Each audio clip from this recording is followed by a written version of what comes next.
what I want to see. Footsteps in the courtyard, that's nothing new to me. Well, I don't mind your lonely nights, the streets don't sing to me.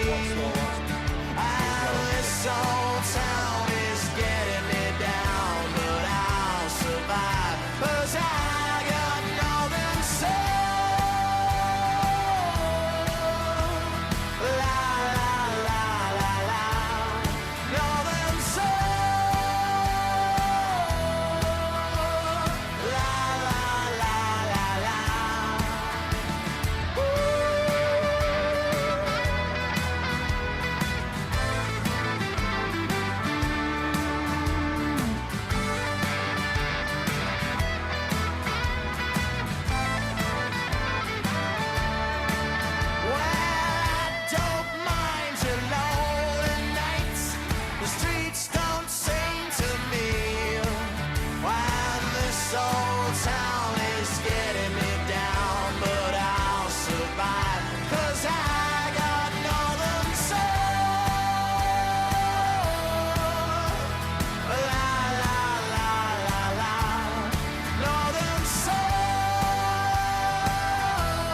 Big good evening and welcome to the 1907 Lounge at the Crown Oil Arena for tonight's Fans Forum in association with Zen Internet. A massive thank you to Zen Internet for sponsoring tonight and making it possible for us to do this. An evening where you, the fans, can ask the questions to get the answers of the people that matter at the club, the management team, and of course, our board of directors as well. Now, we have had a lot of questions come in over the last week. A lot of the questions we've had have been similar.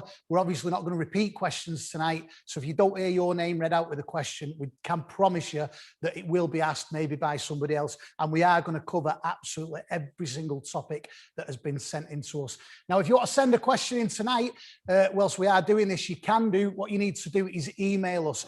Any questions or comments on social media, we won't see tonight. So you need to email us if you've got a question you want us to ask tonight to the board or, of course, to the management team that hasn't already been asked. If you want to email us tonight, you can do. It's media@rochdaleafc.co.uk. Once again, that's media@rochdaleafc.co.uk. The other thing we are doing tonight is we are doing a Fans Forum 50-50 draw. We'd obviously love you to get involved with that. The more money we make for the club, and obviously 50% of what we make also goes to the winner. You've got till 8 o'clock to do that tonight, and if you do have a go on the Fans Forum 50-50 draw, if you go to rafcclubshop.co.uk/tickets, you'll be able to get your tickets for the Fans Forum 50-50 draw tonight. Once again, that's rafcclubshop.co.uk/tickets for your Fans Forum 50-50 draw. And once again, you've got till 8 o'clock tonight to do that. So what we're going to do tonight, we've got loads of questions in already. We're going to, go on with them straight away. But the first thing we want to do is introduce you to who we've got. We've got some of our team here with us in the 1907 Lounge, and then some, by the magic of the internet, are joining us from home. So first of all, I'd like to introduce you to the people who are joining me tonight in the 1907 Lounge. We'll start from my left. Our first team coach, Lee Riley. Our director and chief executive, David Bottomley, our first team manager, Brian Barry Murphy, and then director, Graham Rawlinson. And on your screens at home now, you should also see our executive director and sales and marketing manager, Francis Fielding, who's joining us from home. Also our director, Tony Pockney, non-executive director, Nick Grinrod. Now, sadly, tonight, Andrew Kelly, our interim chairman, can't be with us tonight. So I'm going to ask Graham Rawlinson to just explain why. Good evening, all. Andrew had intended to be here. Unfortunately, what many of you are not aware of is that he's been extremely unwell over the last few weeks. He was particularly very unwell last night, yesterday evening. He cannot be here with us. His family, his doctors and his family at this moment in time don't want him anywhere near the stadium. He's in a difficult situation. I'm told to tell Brian here that he's hoping to be fit for selection for the next home game. But I'm afraid you're going to have to make do with me. AK's knowledge of many things at this club, including the academy, is encyclopedic. Mine, sadly, is not. So I will do my level best to stand in for AK, but you may have to give me a little bit of grace. Thank you. And as Graham said, any questions we've got tonight for the chairman, hopefully Graham's going to answer them the best he possibly can. But our thoughts are with Mr. Andrew Kelly from all of us here at Rochdale Football Club. So we're going to get on with the questions in a few moments' time. First of all, we have got a couple of presentations to show you. The first one comes from our director and chief executive, Mr. David Bottomley. Dave, thank you very much indeed. A big welcome to Dale fans wherever you are tonight. We know for the sales of iFollow passes that we have fans everywhere in the world, from Australia and Canada and every four corner of the world, and particularly obviously in our town of Rochdale. I wanted to say before I start my presentation tonight, we do know how many of you feel at this moment in time. We know that many of you are angry, very frustrated. We all share that feeling, but at this moment in time, in COVID times, we can't share the anger in a way that we once did. We can't go down to the pub with our friends. We can't vent our frustrations at the ground. So we vent our frustrations in different ways. So we want all of you to know that tonight, a group of people will answer very honestly a lot of questions. and that there are people working very hard for this club. Communication, yes, we could have got that better. Been criticised, particularly in the last couple of months, for not communicating. But sometimes it's very difficult. When you're in the middle of a forest, sometimes you don't see the trees. And we accept that we could have communicated better, and we'll strive to do that better in the future. But COVID has affected everybody in many different ways. Lockdown has been 12 months now, and it's been very difficult for the world. The world has changed, people have suffered, families have suffered, businesses have suffered. Hindsight says the season in League One and Two should never really have started. Interestingly, we've actually played Sunderland and Shrewsbury in the last 2 games, and both clubs have said the same thing, that in hindsight, we should have pestered the Football League to say, until we have some guarantee of crowds coming back, or crowds in full coming back, we do not want to play professional football. Professional football at any level is made by fans, but particularly at League One and Two level, it's absolutely vital that fans are in the ground to give support, to give encouragement, to provide derision, to provide humour, and most important of all at our level of football, to provide income. And, you know, I talked openly with the clubs at the weekend and last night about how much money each of those clubs going to lose. And when you think about it, it's just a horrific situation. So hindsight's a wonderful gift, but we are where we are, and we're in a season at present. And we've been very privileged as directors or officials of the club to actually attend live games. And we're very aware of how fortunate we are. But trust me, the experience is just not good at all. And football, played at an elite level, which we're playing at, is all the better for crowds. So please, again, before we start tonight, allow a group of very hard-working, very professional people who have the interests of the fans at heart, because we actually know that without fans, without supporters, for 114 years, this club would have been nothing. You know, I was reading the other day the first ever Rochdale Observer report from the 27th of August 1921, when Rochdale played their first game in the Football League. And they did that in front of a crowd of 7,000. And you realise then they actually used the word soccer rights, and you realise how important in 1921 football was to people. And even more so in the year 2021. We all understand how important football is. We all understand that in 1921, the world wasn't a game where you could go home from Scotland that night and watch the highlights on Quest, or watch them on Sky within 30 seconds of goals going in. So the world has changed, and the club has changed with it. So we'd ask you all to bear that in mind. And at times, yes, we are imperfect, and I'm the first to admit that, and so would everybody else. So if I could carry on now with the rest of the evening, and let's, you know, hope that we answer all your questions fully, and you get a chance to engage, because in hindsight, again, we should have probably done this forum before we actually have done. Take you back to the 6th of March last year against Rotherham United, when we won 3-1. A win that was against a team that got promoted to the Championship, who we took 6 points off last year. But that was the last game that we played at the Crown Oil Arena in front of crowds. That's a year ago. The last 6 games of the 1920 season were cancelled by the AFL. Again, grateful to all their season ticket holders who didn't demand refunds, and grateful to all of you, because you didn't just lose 6 home games last year. Because of the demise of our near neighbours Bury, you actually lost 7 home games. So again, a wonderful group of people who didn't demand refunds. But the first 20 games of this season in all competitions, I think now 21, have been played behind closed doors. So we've had a lot of the expenditure in terms of employing the ground staff in full, stadium management team in full, but none of the revenue. And if you look at those 26 matches, it's approaching £2 million or in excess of that we've now lost. We've received no compensation from the Football League for our lost matches. In fact, the £30 million Premier League TV grant, 15 million was split, and every club in League One got 375,000. Every club in League Two got 250,000. But we actually put in a claim that Tony Pockney, Nick Grindrod, Francis Fielding, myself and John Smallwood spent hours putting together. of literally, it's there, £1,531,079 of the lost matches. And that actually ranked us 34 out of 48 clubs in League One and Two.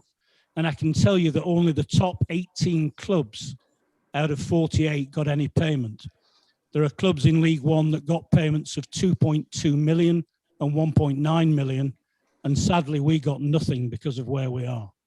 So when the Premier League have conveniently said to the government that they've helped out Leagues 1 and 2, they haven't, because the package has been, yes, nobody turns their nose up at 375,000, but it's been very difficult because we didn't get of the second tranche of the other 15 million, we didn't get a penny. In terms of season ticket holders, we probably have the most long-suffering and understanding football season ticket holders in the world. You've been absolutely amazing. Thank you to all of you who have not, again, asked for refunds this season, but have accepted iFollow passes. And that's been a real benefit to the club. But what everyone should understand is how the COVID situation has impacted on the club in terms of the fact that we, unlike many other businesses that have been closed, have asked to come back to play football behind closed doors with all the costs but none of the revenue. And we are still paying all of our staff in full, despite the fact that on the 6th of March 2020 was the last time we actually took any income from playing a game. We went ahead with a vital pitch investment in the summer, which was over 500,000. It was worth every single penny. I know there are some questions tonight on the pitch, which we'll answer later, but this is the first time in many a long season I can remember, and I've been supporting the club since 1968, that we've had no postponements at all in the Football League. And that's amazing, because we were known as a club that if someone poured a kettle on the pitch, the game was off. In terms of summer transfer activity, we actually saw us pay fees genuinely for only the second time since 2010.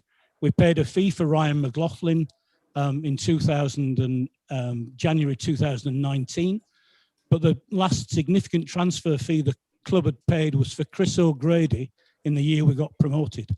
So the board actually decided in a year when we knew it was going to be tough to actually try and replace people who were leaving the club with investments on the playing field.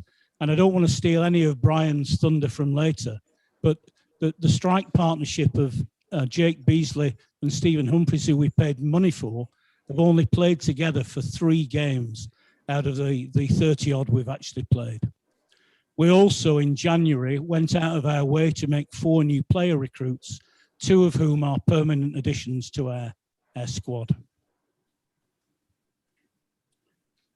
In terms of iFollow, that many of you have been watching football on, it's an amazingly vital source of income to the club. The Football League, that historically had taken a commission on iFollow sales, decided not to do that this year.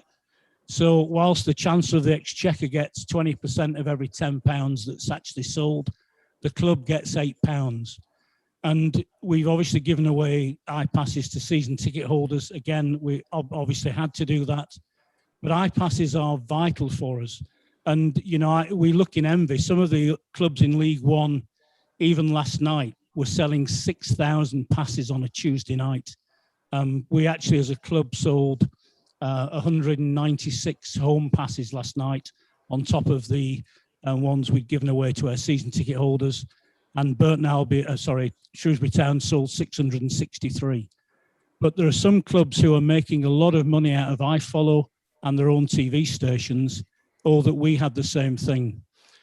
We negotiate very hard, but again, sometimes we do suffer from that awful little old Rochdale syndrome, which we did at the weekend. And because the first time in our history we took 1,200 fans to Sunderland, a figure was had to be agreed by the Football League that was way in excess of the figure we took on a Tuesday night a year ago, because they conveniently accept that.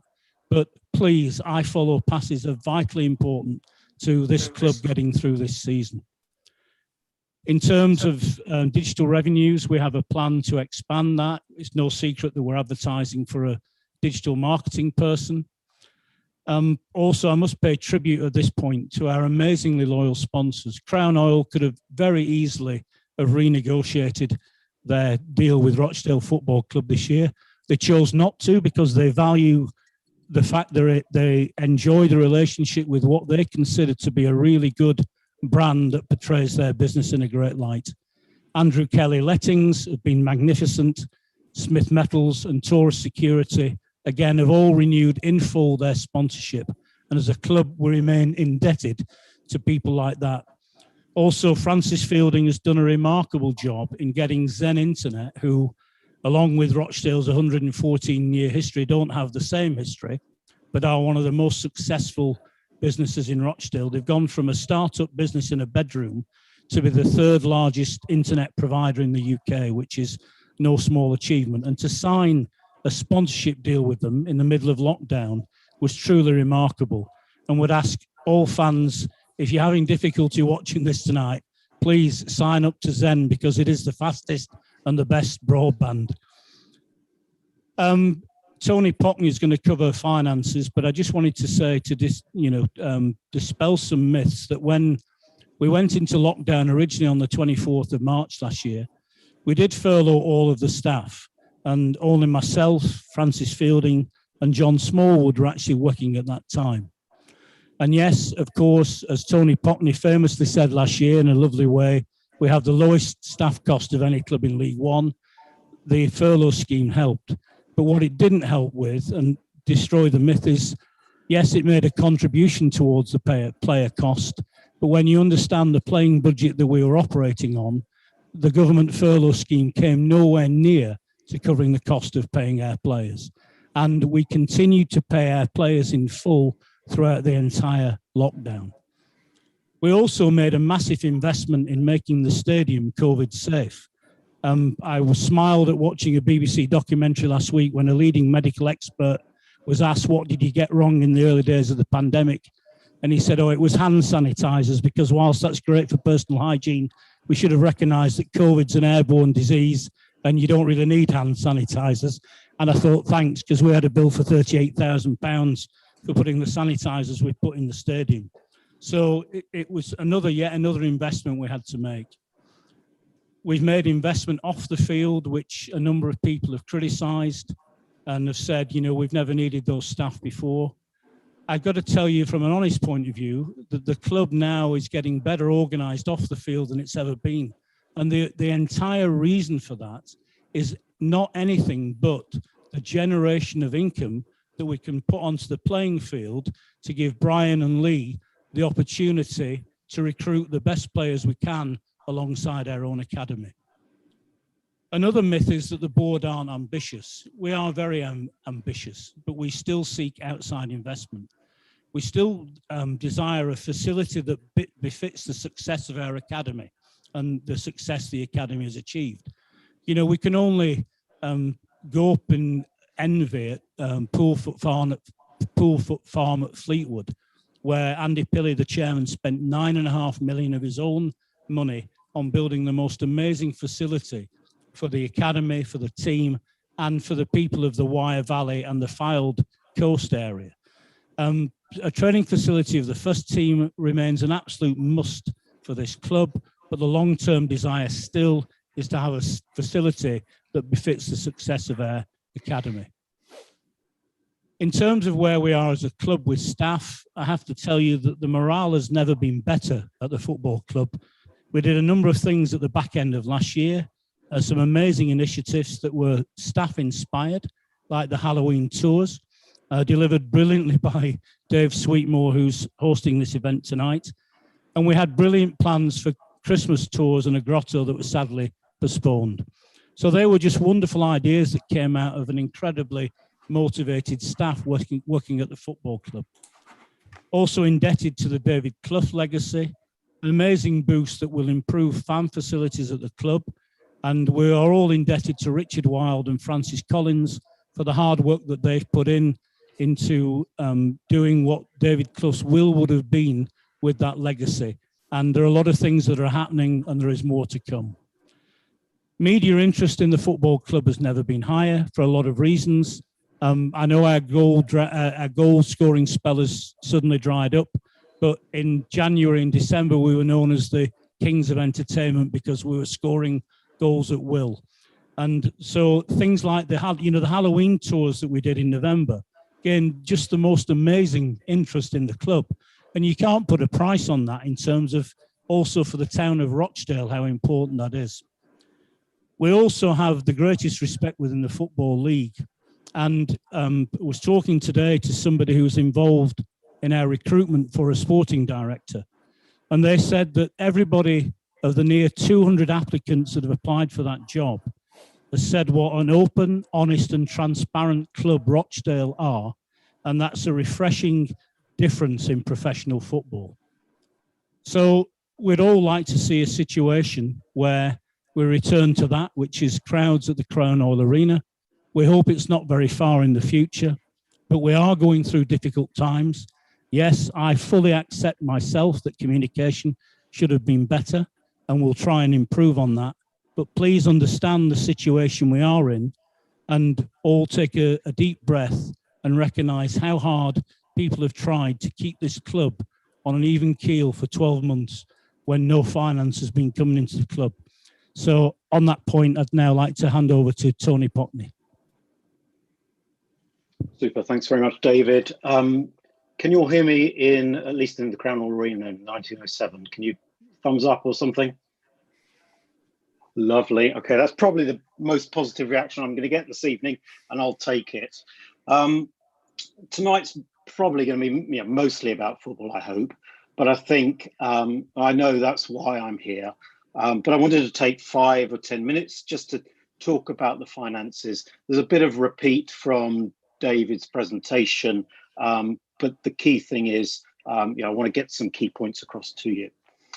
Really to give you some additional context for the football discussions, for the discussions on our ambitions, and the significant challenges that we face at the moment. Hopefully it's going to answer some of the questions that have been sent in as I go, and perhaps it'll answer some that haven't been asked either. But if it hasn't, we'll come back to those points when Dave goes round through the question lists. This is not about us getting our excuses in early. It's just an attempt to try and share some headline facts of what we're having to deal with, well, at least as I see them anyway. You can, and I'm sure you will, make your own minds up, but there are some wider issues that we're having to think about as we make decisions. And perhaps understandably from your perspective, sometimes we're appearing not to make decisions, but that's because of all these headwinds. First of all, an intro to me. I'm Tony Pockney. I've got overall responsibility for the finances. I've been on the board now for over 2 years. I've got a very full-time job too, but on football matters and finance matters, I'm really happy to talk to you guys. I really try to be approachable on match days and at other times too. I read the social media and sometimes the forum as well, and much of that hurts, but I respect your views, and I don't get involved in scraps on social media. There's only ever one outcome when you do that. I've had a few emails and messages of late too, but I've been worrying about replying at the moment because written responses can easily be misinterpreted or even possibly misused. So apologies for that, but I do read the messages and I do take note. There is one thing I can promise you though, I don't get up every morning and think, how am I going to mess the club up today?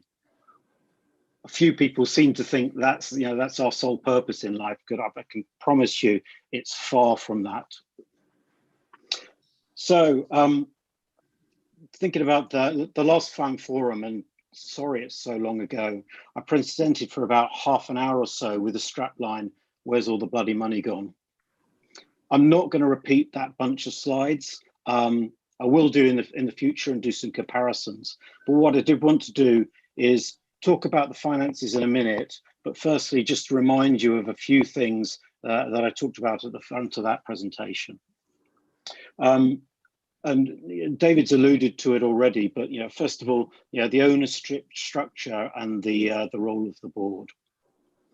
Firstly, the main board of directors, apart from David in the chief exec position, are not paid, and we don't draw expenses. The chairman, as important as he is a figurehead. He's got a casting vote on the board, but he's not the owner of the club, and he is not operating as a dictator.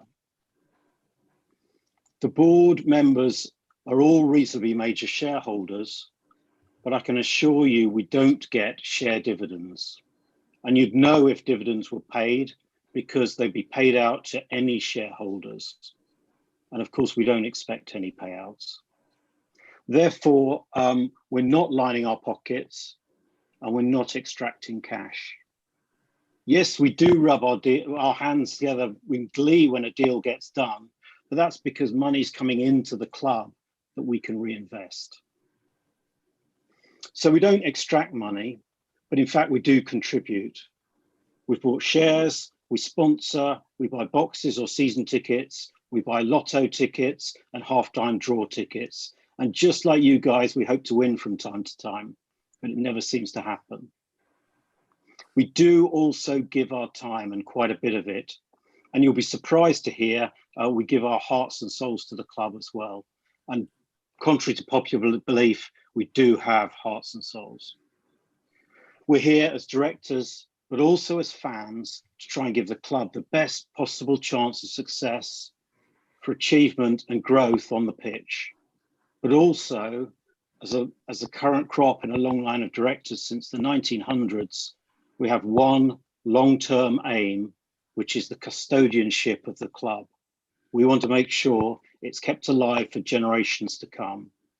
And that is an extremely difficult balance to strike. And I'm sure we don't get it all right all the time. So just moving on to the finances now and at a high level. So when I talked to you back at the last Fans Forum, I walked through the 2018-19 financial results.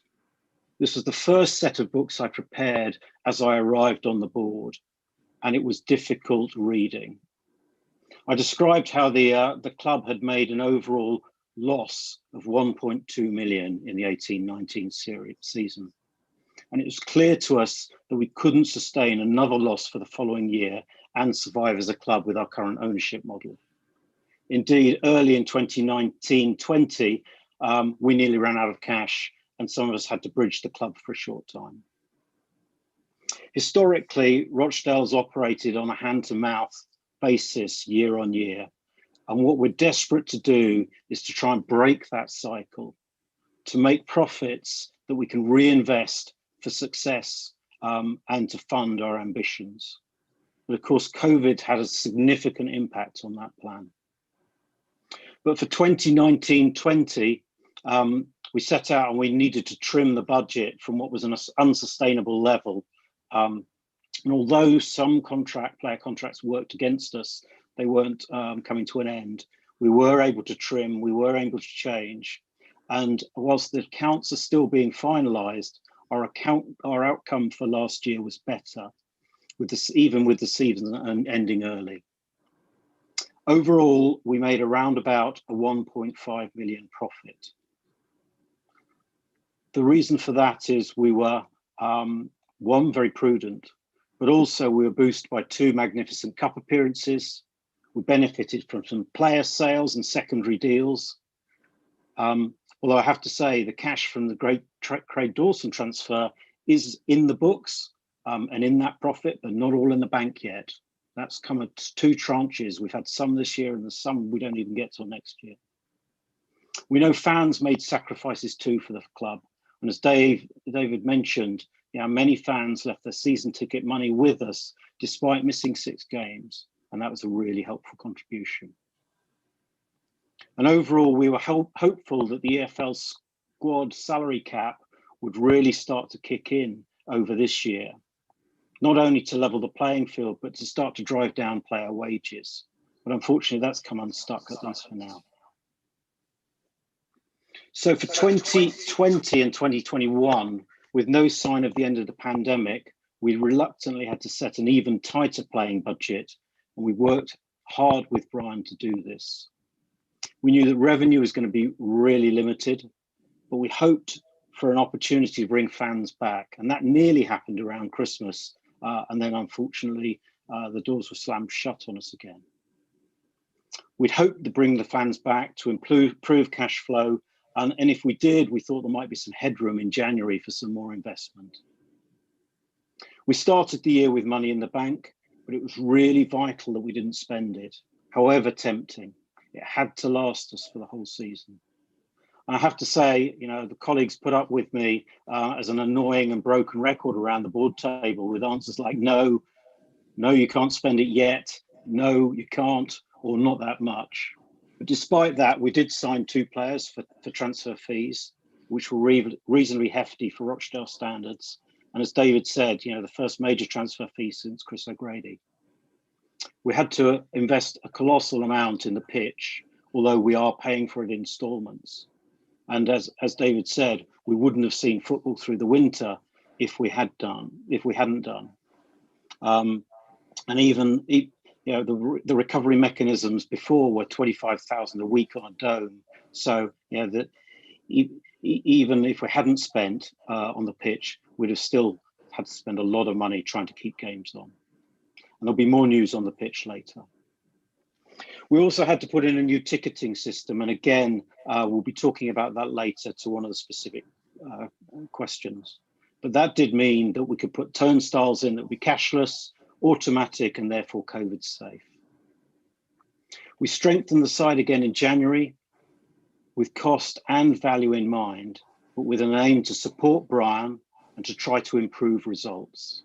And I know we didn't get a left back, but that wasn't for the want of trying.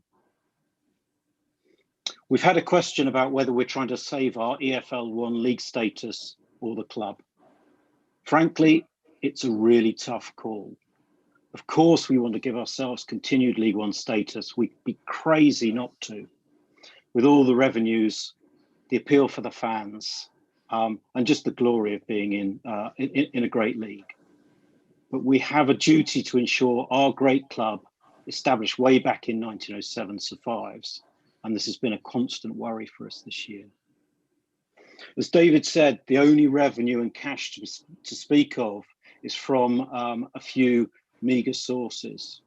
Of course, our wonderful sponsors who've stuck by us.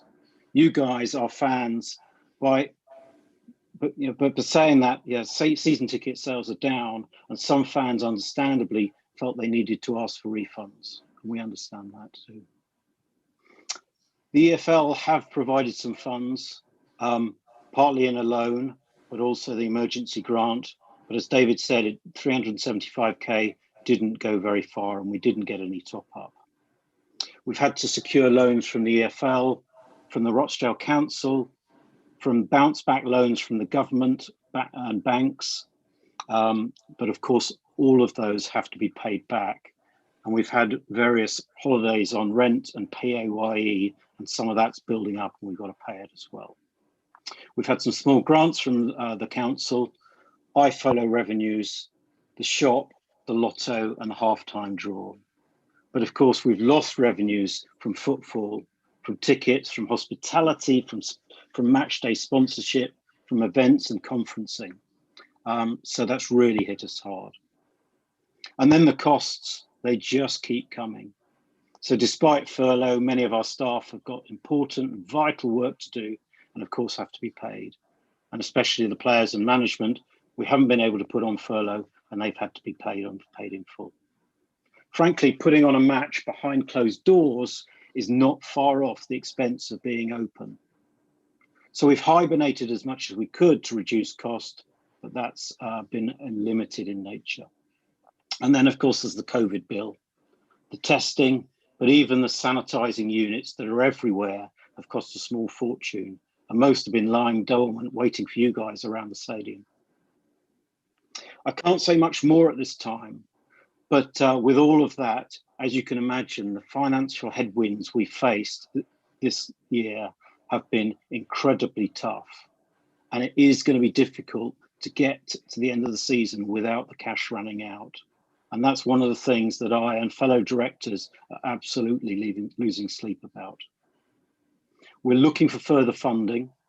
We're even considering the EFL crisis loan, but that comes with implications. such as sort of one in, one out transfer restrictions. But the banks won't help.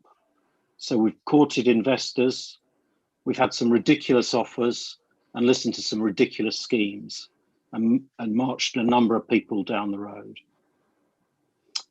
The Dan and Emery position will be picked up later. That's not straightforward either, but I can assure you it's not dead in the water or a foregone conclusion. So there's more discussions to be had there. But all of us wish we were in the enviable position that we could just bail the club out, but none of us can. We were talking to the chairman the other night, and he admitted he's been shoveling money into the club. And as David said, trying to push for the season to come to an end to alleviate that. We know the Burton chairman's bankrolled 10 new players plus and an expensive manager. We know Michael Eisner's writing eye-watering checks for Pompey month on month. So all of these guys with different models are finding ways through. What we have to do is just work incredibly hard and together and to elicit your support to get us through this sticky patch and out the other side. Hopefully with a club for us still to support in 2020 and way beyond. And hopefully, of course, with League One status maintained as well. Look, I'm not putting any of this on you guys. It's not your fault. We're here to try and sort it. But you can, of course, help. I know times are really tough and uncertain for you as well. The results are far from great, but if you can continue to leave your season ticket money with the club, it will really help.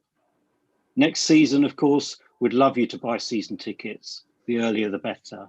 We'd love you to buy memberships, match tickets, iFollow passes for the home and for the away games. Please just buy the shirts, engage with Lotto and the halftime draws. And of course, you can do the halftime draw and the 50-50 draw today on our new ticketing system. And when the doors reopen, come and fill the bloody stadium up with yourselves, your friends, your neighbours, your family, and give the team and the club your passionate support. So I'm sorry it's not better news financially.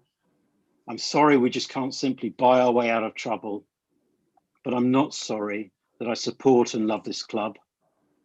I'm grateful for the support you can give throughout these really difficult times. And I thank you for listening. And hopefully we can now move on to some of the football debate. Thanks a lot. Thank you, Tony, and thank you, David. And before we get on with the questions, as Tony's just said, the importance of the draws and things like that, I would just like to remind you once again that you can do a Fans Forum 50-50 draw tonight. You've got about 20 minutes left to do it. You've got till 8 o'clock. It's £1 a goal. 50% goes to the club and 50% goes to the winner. And like I say, you've got till 8 o'clock to do that. And you can get your tickets at rafcshop.co.uk/tickets.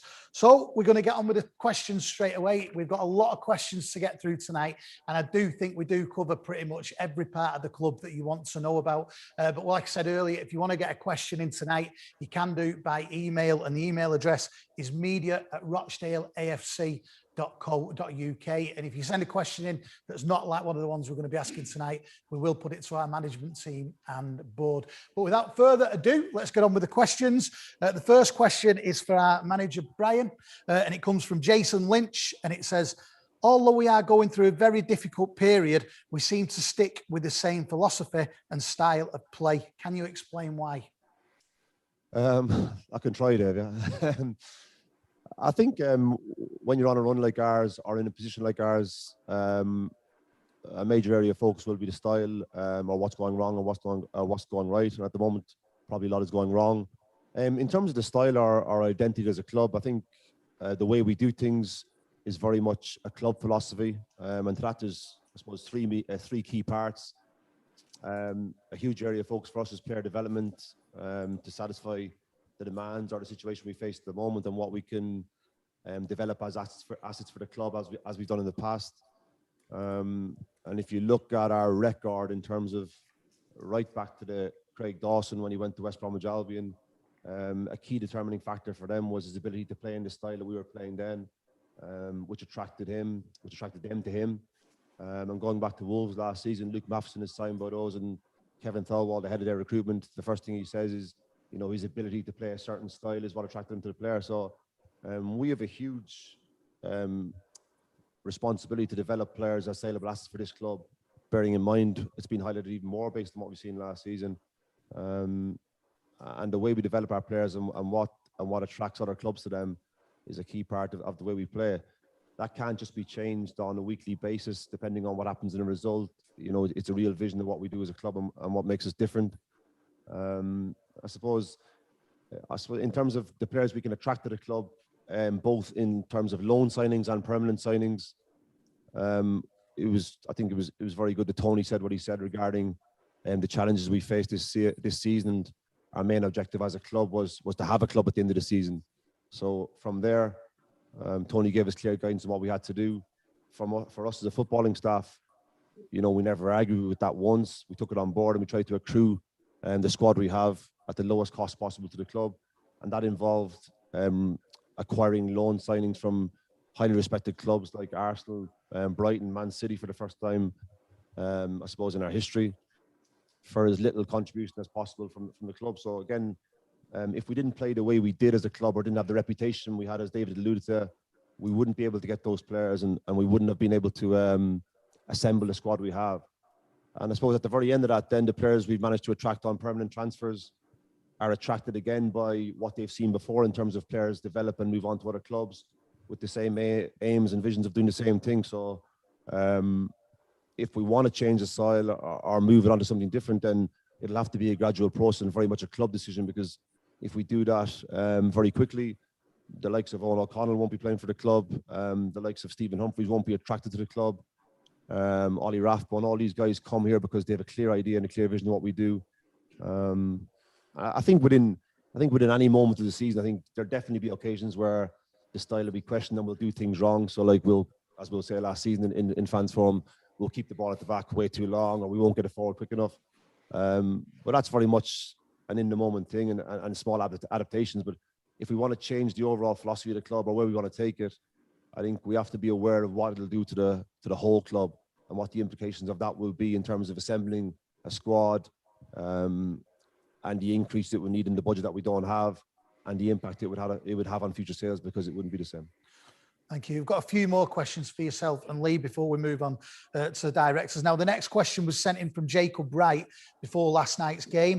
And it said, could you explain the reasoning of the persistence of the 4-4-2 formation, and how do you think this benefits the side? Is the formation you see best for the players we have, or is it a long-term philosophy for how you want the team to play?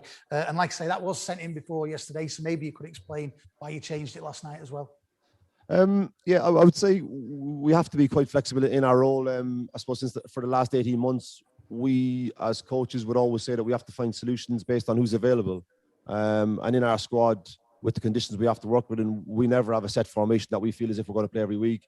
It's very much a case of week to week who's available, and trying to find the best formation or system for those players to play to our strengths. Last night was changed up, I suppose, because again, the players we had available, our home form, and the opposition, and all those factors are things that we factor in. But this season alone, the impact of our injured players has been huge. So going on who's available from the very start of the season, we've played with Jake Beasley up front on his own in a 4-5-1. We've brought Quadro Ban and played a 4-3-3. Last night, obviously, we played with three centre-backs, so we played 3-5-2 or 3-4-1-2, whatever you want. So yeah, we've used 4-4-2 a lot out of possession last season when we had Callum Campson and Henderson as a two. But as a coaching staff and as a footballing side of things, we have to be pretty flexible all the time and use what we have available at different moments of the season. That leads us nicely on to the next question, which again is for yourself and Lee, and comes from Robert Hume. It says, what is the impact of having key players like Jimmy Ryan, Paul McShane, Jake Beasley and Matty Lund missing for long spells through injury, and how has this affected the balance of the squad? It's been probably, I suppose, I said last season it was probably the singular most determining factor of when we had good results and when we had bad results. And I think this season it's become even more significant in terms of last season. If we had a player missing for 2 weeks, for example, say they'd missed maybe 1, 2, 3 games. This season for the same time scale, the players are missing 6 games because of the close proximity of the game. So that's been a huge challenge for us. And right from the start of the season, we believed we could be competitive no matter what budget we were given or what conditions we faced. The very simple facts are this season, when we have been missing players, it's become very difficult, and our budget probably hasn't proved to be competitive. But that's where we are, and that's what it's like to be in our shoes. And a lot of the injuries we've had this season have been significant impact injuries that you could say, scientifically, they're saying that because of the amount of games we're playing, these impact injuries are not just unlucky, they are happening more and more. But it's been difficult. And I think if you look at the numbers in terms of Paul McShane missing over 50% of games, Jake Beasley now the same, Jimmy Ryan's going to be the same, Matthew Lund hopefully won't be the same, but could be. These are huge players in our squad who, very simply, we haven't been able to cope without them. But again, while they've been missing, we've still developed young players, and I suppose they've got their moment in the spotlight. So the likes of a Ba burst on the scene. But while they're doing that, it's pretty painful in terms of results, and I suppose that's never been more highlighted than at the moment. I don't know. Lee, you might think slightly different. I don't know. Richard Stevenson says, what has been your biggest and hardest challenge this year in addition to injuries? That's for Brian or Lee. In addition to injuries? Yeah. I think a big, maybe not in addition to the injuries, but what Brian alluded to there with the, in previous seasons, if a player's out for 4 weeks, that's been completely different this season in terms of the amount of games that they miss. So like the fixture schedule is congested, isn't it? Because we started later and we're finishing at the same time. So when a player's out for 4 weeks, they probably miss a bigger percentage of games than what they used to miss, which again is the same for every team in the league, but it clearly affects the smaller clubs in the division a lot more than it affects the bigger hitters at the top of the division and the bigger clubs. Yeah, I think David referenced to me last week about the supporters and how if they were in the stadium, we'd probably be getting even more stick than we are at the moment based on our results. And I laughed because I do think we've genuinely missed our supporters at home. And the perception was from loads of people outside, oh, well, you don't get very big crowds, so it won't affect you guys anyway. But I think all over Europe, the stats have been saying that home performances have been massively affected. And whether you're Liverpool or us, it doesn't really matter. The dynamics of your home stadium are your home stadium. And we've had major issues here this season where our home form has been abysmal. And I'm not saying that's the only reason, because last season we had some really good home performances, but we had loads of home performances where certain members of our supporters would have been saying, oh, the style of play wasn't good, but that would always be in certain games. But it would generally, the vibe or the atmosphere in the stadium would still make it much more comfortable for the players and feel like home. So whether you're winning or losing, there's always a positive effect of being at Spotland, we call it, but the Crown Oil Arena. And I think that's been hugely significant for us this season in terms of what we've missed here. I'm not saying it's the only reason why our home form has been a real problem for us, but I do think it's been significant. We've got a couple of questions to move on to in a bit about fans being in the stadium. Which signings have been made using the Altman methodology? That's from David Cutteridge. Yeah, in terms of Dan's platform and what we've used for all season long, it's been a great help for us. You might say, well, based on the results recently, it hasn't, but it has. And in terms of player signings, it varies really.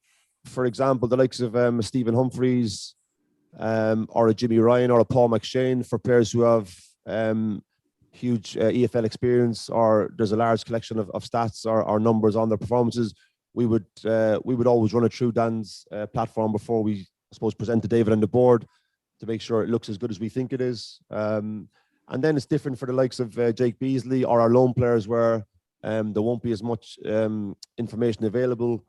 We'll very much we'll have to use our own initiative. But like I said, our recruitment over the last couple of years has been headed up by Callum Jones, and based on a lot of different circumstances that Tony's already alluded to, the performance has been nothing short of incredible, really. And I owe a huge debt of gratitude to Callum and I suppose Lee and the rest of the lads for working so hard. And that we don't have a designated recruitment team as such, but those guys have put in an incredible amount of time and energy to source players from all over the country, and then as such, I suppose myself, build that relationship with the clubs that we've acquired them from.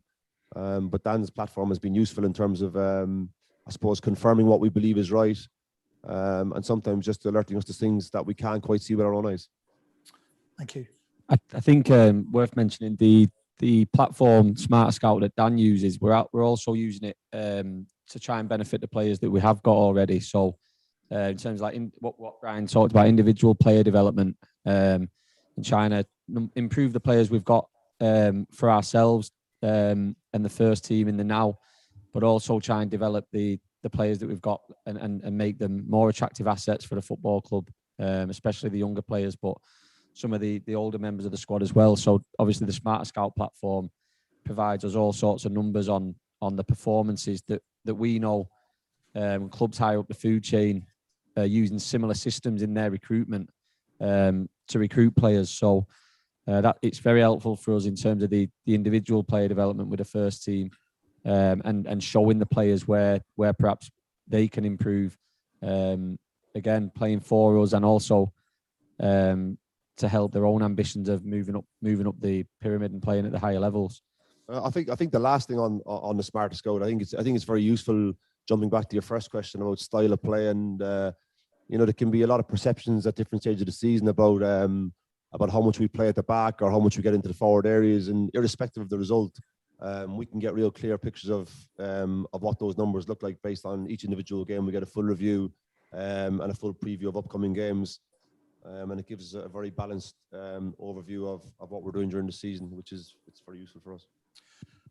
Thanks, Brian. Thanks, Lee. The next question, I think we'll aim at Graham, if that's okay. It's from Nicholas Whiteleg, and it's, what is the plan regarding installing a permanent chairman?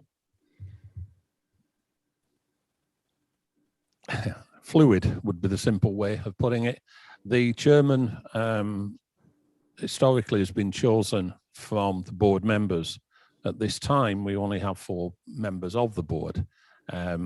We believe and we hope that Dan and Emery will continue and join us in due course. We are actively out seeking and looking for people who can bring something, primarily money, it has to be said, to the club. But at the moment, with AK as the chairman, and all of us behind, we can do nothing other than wait until we've got enough members on the board. That's it, basically. There's a couple more questions which I think I'll throw to you as well, Graham. David Chaffee says, can we have an update as to why Dan and Emery decided not to join the board soon after it was announced that they'd become directors? To be honest with you, we're not wholly sure why they haven't continued the journey to join us. We're in constant contact with them. Their paperwork is with the EFL to pass the fit and proper persons test, and when, as we believe, that comes through, we sincerely hope, and I personally believe, that they will actually join us. One more regarding the same. Tony Hughes says, why did you invite Dan and Emery to join the board, having turned down their earlier approach? I'm not wholly sure I can answer that. The truth is that we have been in contact with Dan and Emery for about 18 months or so. We've had a number of people approach us. We've actively gone out to seek investment and people to join the board. John Smallwood particularly, and David, have worked extraordinarily hard to achieve this. But as Tony Potney alluded to earlier on, there are a lot of fools out there. Dan and Emery are extremely honourable people. They want to work with Rochdale, and we believe that we can, in due course, come to a conclusion, and they will actually join us. Thanks, Graham. The next few questions come from Robert Hume. The next one, I think David and Brian could answer this one, please. Is there, or has there been, any attempt to retain the services of players who are out of contract this season, such as London O'Connell? Yeah, I'll start to answer that with Brian, to say that very much so we've engaged in talks with a number of individuals.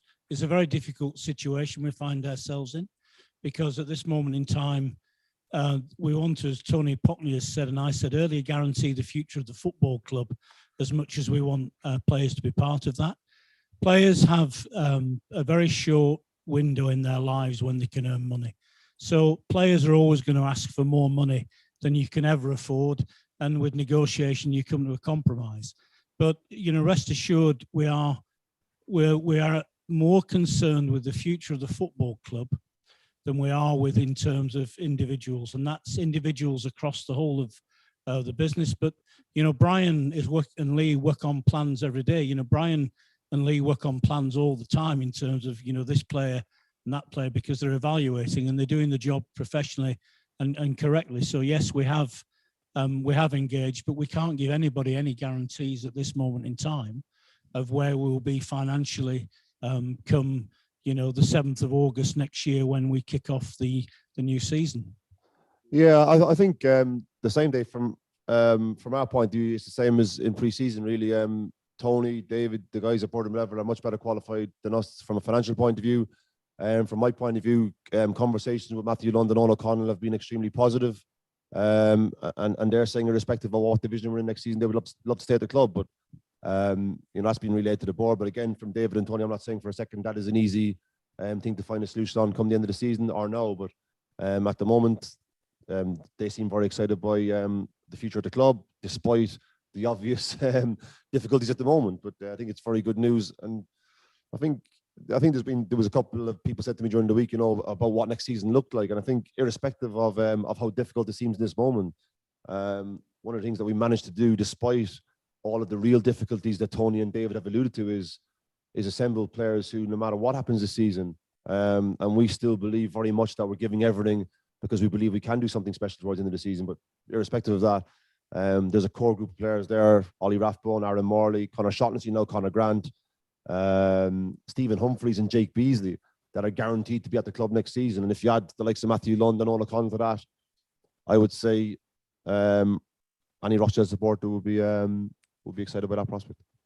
Another one from Robert Hume. He says, did we lose out on any players in the summer when we were on furlough? I can answer that honestly by saying absolutely no, we didn't. The whole of the football world was in lockdown until the EFL decided that we would restart the season in September. Everybody went back to pre-season at the same time, and there was a whole raft of agents clamoring all over football clubs trying to place players who were out of contract. There were a record number of players looking for clubs in the summer transfer window. So categorically not did we lose out on any players because of furlough. Thank you. Another one from Robert. Same with recruitment. Has the 5-sub rule affected our recruitment in January? And has this rule increased the fatigue and injuries to our players when we've only been able to make 1 sub in a game and most other teams have been making 5? I don't think it affected our recruitment, the 5-sub rule in itself. I think the players that we went for in January, we would have been looking to go for, even if it was 3 subs, and especially given the situation we were in with injuries and stuff. And then I wouldn't say it's contributed to injuries either, but it quite possibly could have. It's a very good point actually, in terms of that, we've probably made a lot less subs than the teams that we've played against on the whole. I wouldn't have the exact numbers for that, but I would presume so. And I think that the 5-sub rule, separately from the recruitment, I think it has, again, I think everybody agrees it's suited the clubs with the bigger squads, and obviously the players that sometimes that we're turning to the side and seeing who's coming on after, as the 4th or 5th sub is like, eye-watering sometimes, and we're putting players, some players in sometimes unfair positions who probably we shouldn't be putting in certain situations that sometimes we've had to this season, like miles ahead of schedule. And that's not even really to do with budgets. That's been more dictated by we think we managed to assemble a really good competitive squad, but so not so much to do with budgets, but probably to do with the injury situation that we've been presented with. And then again, the lack of, the 5 subs has had big impact then on what we've been able to do with the 5 subs during games compared to some of the clubs in the league.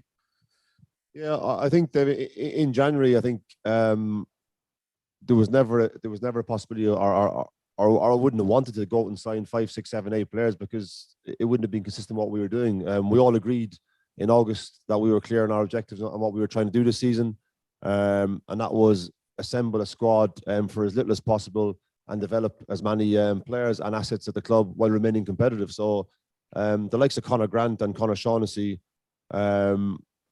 were added, with a clear vision of being potentially very valuable players for the club this season and beyond. And Jack Fail and Gabriel Osho, again, were added for very little expense to try and make us more competitive.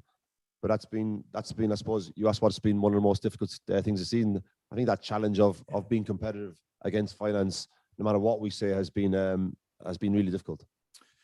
We have had quite a few questions in about injuries. We're going to go through the questions as they come in, so we will get more to the injuries as we go along. The next question is for Nick Grinrod, who's at home doing this, and it says, what is our wage contribution loan fee for Bazunu, Roberts, Vale and Bowler compared to a permanent established League One player?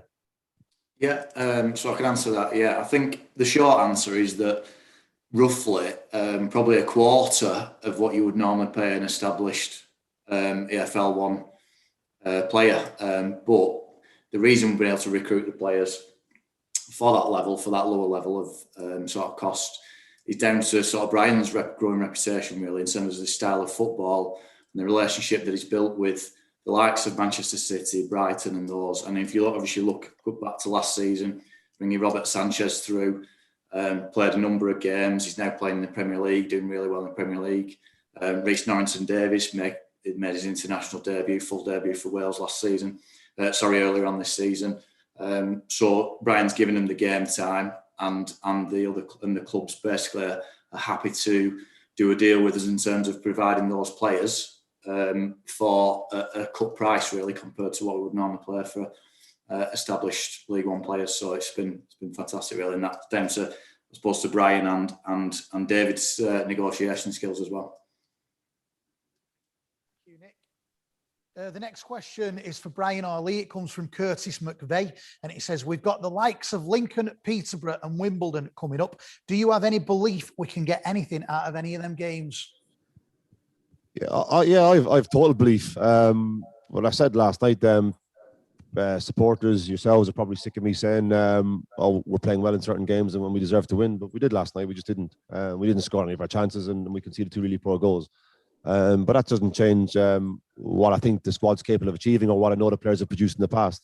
It just hasn't been often enough. We're aware of that. The perception of us as a staff or as a team being calm and being okay in the situation couldn't be further from the truth. The players were hurting beyond belief last night. I would go so far as to say they were heartbroken. But I suppose my job is to try and build them up straight away and not leave them feel that for too long. And if that's mistaken sometimes for being calm and relaxed in the situation, then it's probably more a reflection of me than them. But the players have great belief in what they are doing. But it just takes a real sense of belief and a real effort to just change that cycle at the moment where we feel as if nothing's running for us and everything's going against us. And that only changes by being fully focused and being determined to change the next moment. The next moment is Saturday's game, when hopefully we may have 1, maybe 2 players back.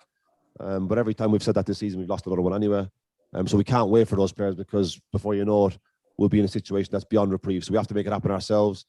And like I said in the past few weeks, the games are irrespective of who we play against. We have to be give everything we can in every game, and the lads have done that. Thank you. The next few questions we've had in are for our Executive Director and Sales and Marketing Manager, Francis Fielding, who's at home tonight. Francis, this one's from Lee Brookfield. It says, the new Gold Bond Lottery looks to be less successful than the previous model. Will the club ever revert back to the old model? And I think Francis can answer that one. Yeah, sure. Good evening, everybody. Well, the new lottery is actually doing okay, all things considering. I think the most important thing for the club was that we had a lottery that was legal and that was transparent. And when the pandemic hit last March, we had to suspend our lottery because the majority of our members paid via a cash collection on the doorstep. And I know that tonight there will be a lot of agents watching who served the club for many years, some for decades, and we are forever grateful for the work and the contributions from those agents, including, of course, the late David Clough. But we were literally thrown into a situation last year where we had to adapt to survive, and the only way that we could restart our lottery was by converting as many members as we could to direct debit. So we did a big marketing campaign in the summer to try and convert our members, our cash paying members, to direct debit. And we had a target that we needed to reach. And we did meet that target, and we was able to restart the lottery in August.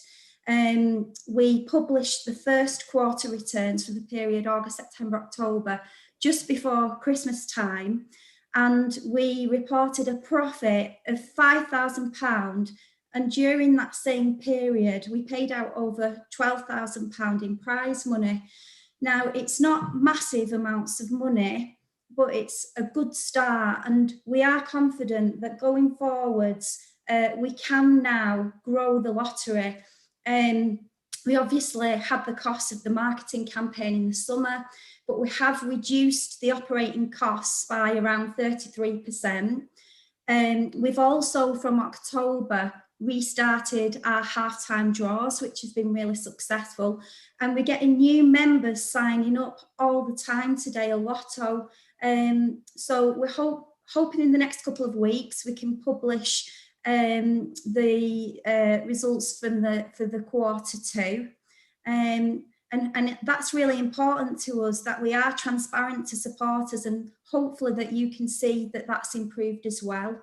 When it's safe to do so, we will be doing doorstep campaigns to try and sign up new members, and we're not going to rule out, the possibility of doorstep cash collections in the future. But thank you to everybody that has converted to direct debit. And if you haven't done so, you can do so online. It's just www.paymymembership.co.uk/Rochdale. And it's just £1 a week. It's collected monthly via direct debit. So as I said, it's doing okay, all things considering. Thanks, Francis. And another one for you, I think from Lee Brookfield again. It says the ticket pricing in the family stands for an adult makes viewing football as a family restrictive, particularly in a town with little money and a small fan base. What are the initiatives for the club? What are the club going to put in place to sort these issues out when fans return to make football more affordable on match days? Yeah, 100%. We want to position ourselves as a family club, and we understand, the economic constraints right now for everybody. But this season, we did actually introduce a family ticket. Obviously, we haven't been able to utilise that without having crowds. But we have introduced a Matchday family ticket for 2 adults and up to 4 children that offers a significant saving. We haven't yet agreed season ticket prices for next season, but this season the price for a junior season ticket was just £25, so it works out £1.09 per game. So we are committed to providing affordable football for families. We've got the Desmond's Den in the Smith Metals family stand, and of course we're working with the David Clough Fund Legacy.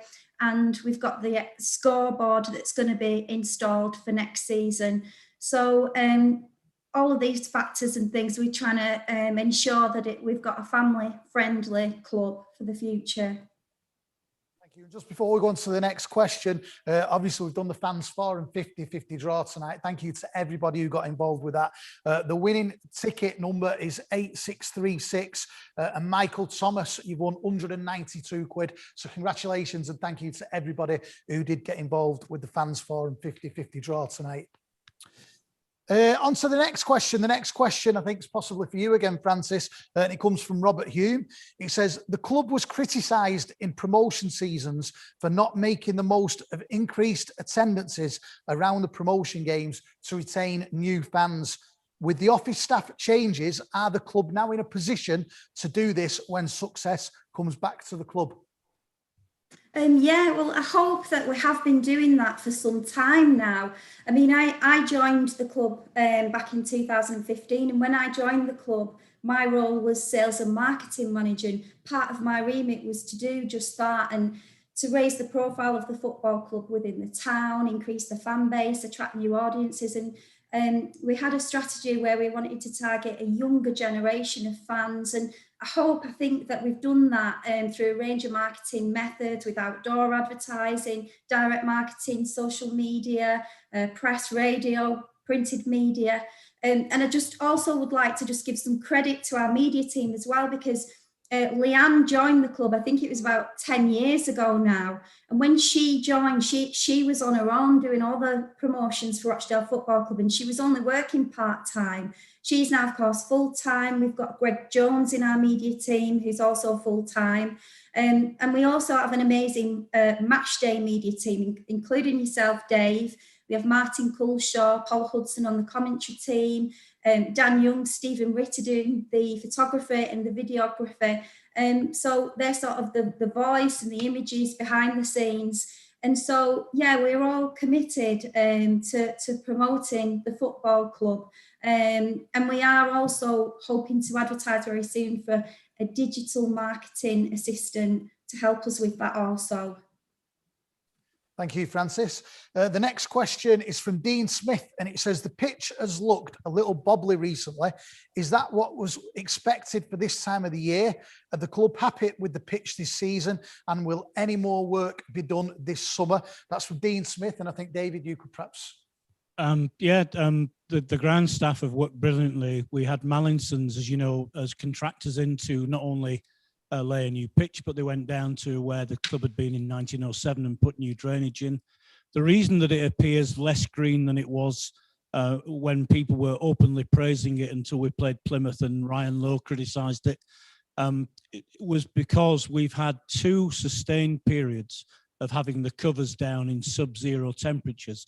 In fact, in another era, we would have lost both games to sub-zero temperatures, but the pitch has been magnificent because it doesn't retain water, but we still had to put the covers down. So the greenness has gone from the covers, but even speaking to Shrewsbury Town last night, to Aaron Wilbram, who's their assistant manager, the pitch played magnificently.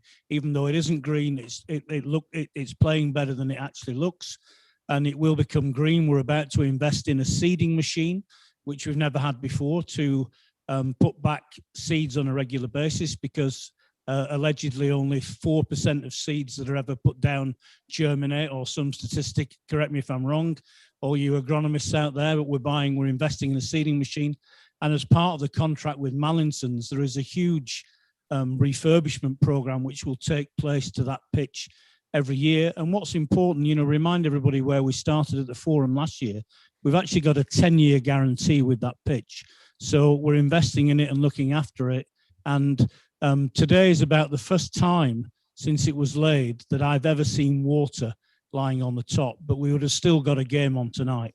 And I think that's a great testament to what we've done as a club in terms of getting the best people in and employing the best ground staff. I can't praise our ground staff highly enough. They were still here at 10 o'clock last night, mowing the pitch and tending to it.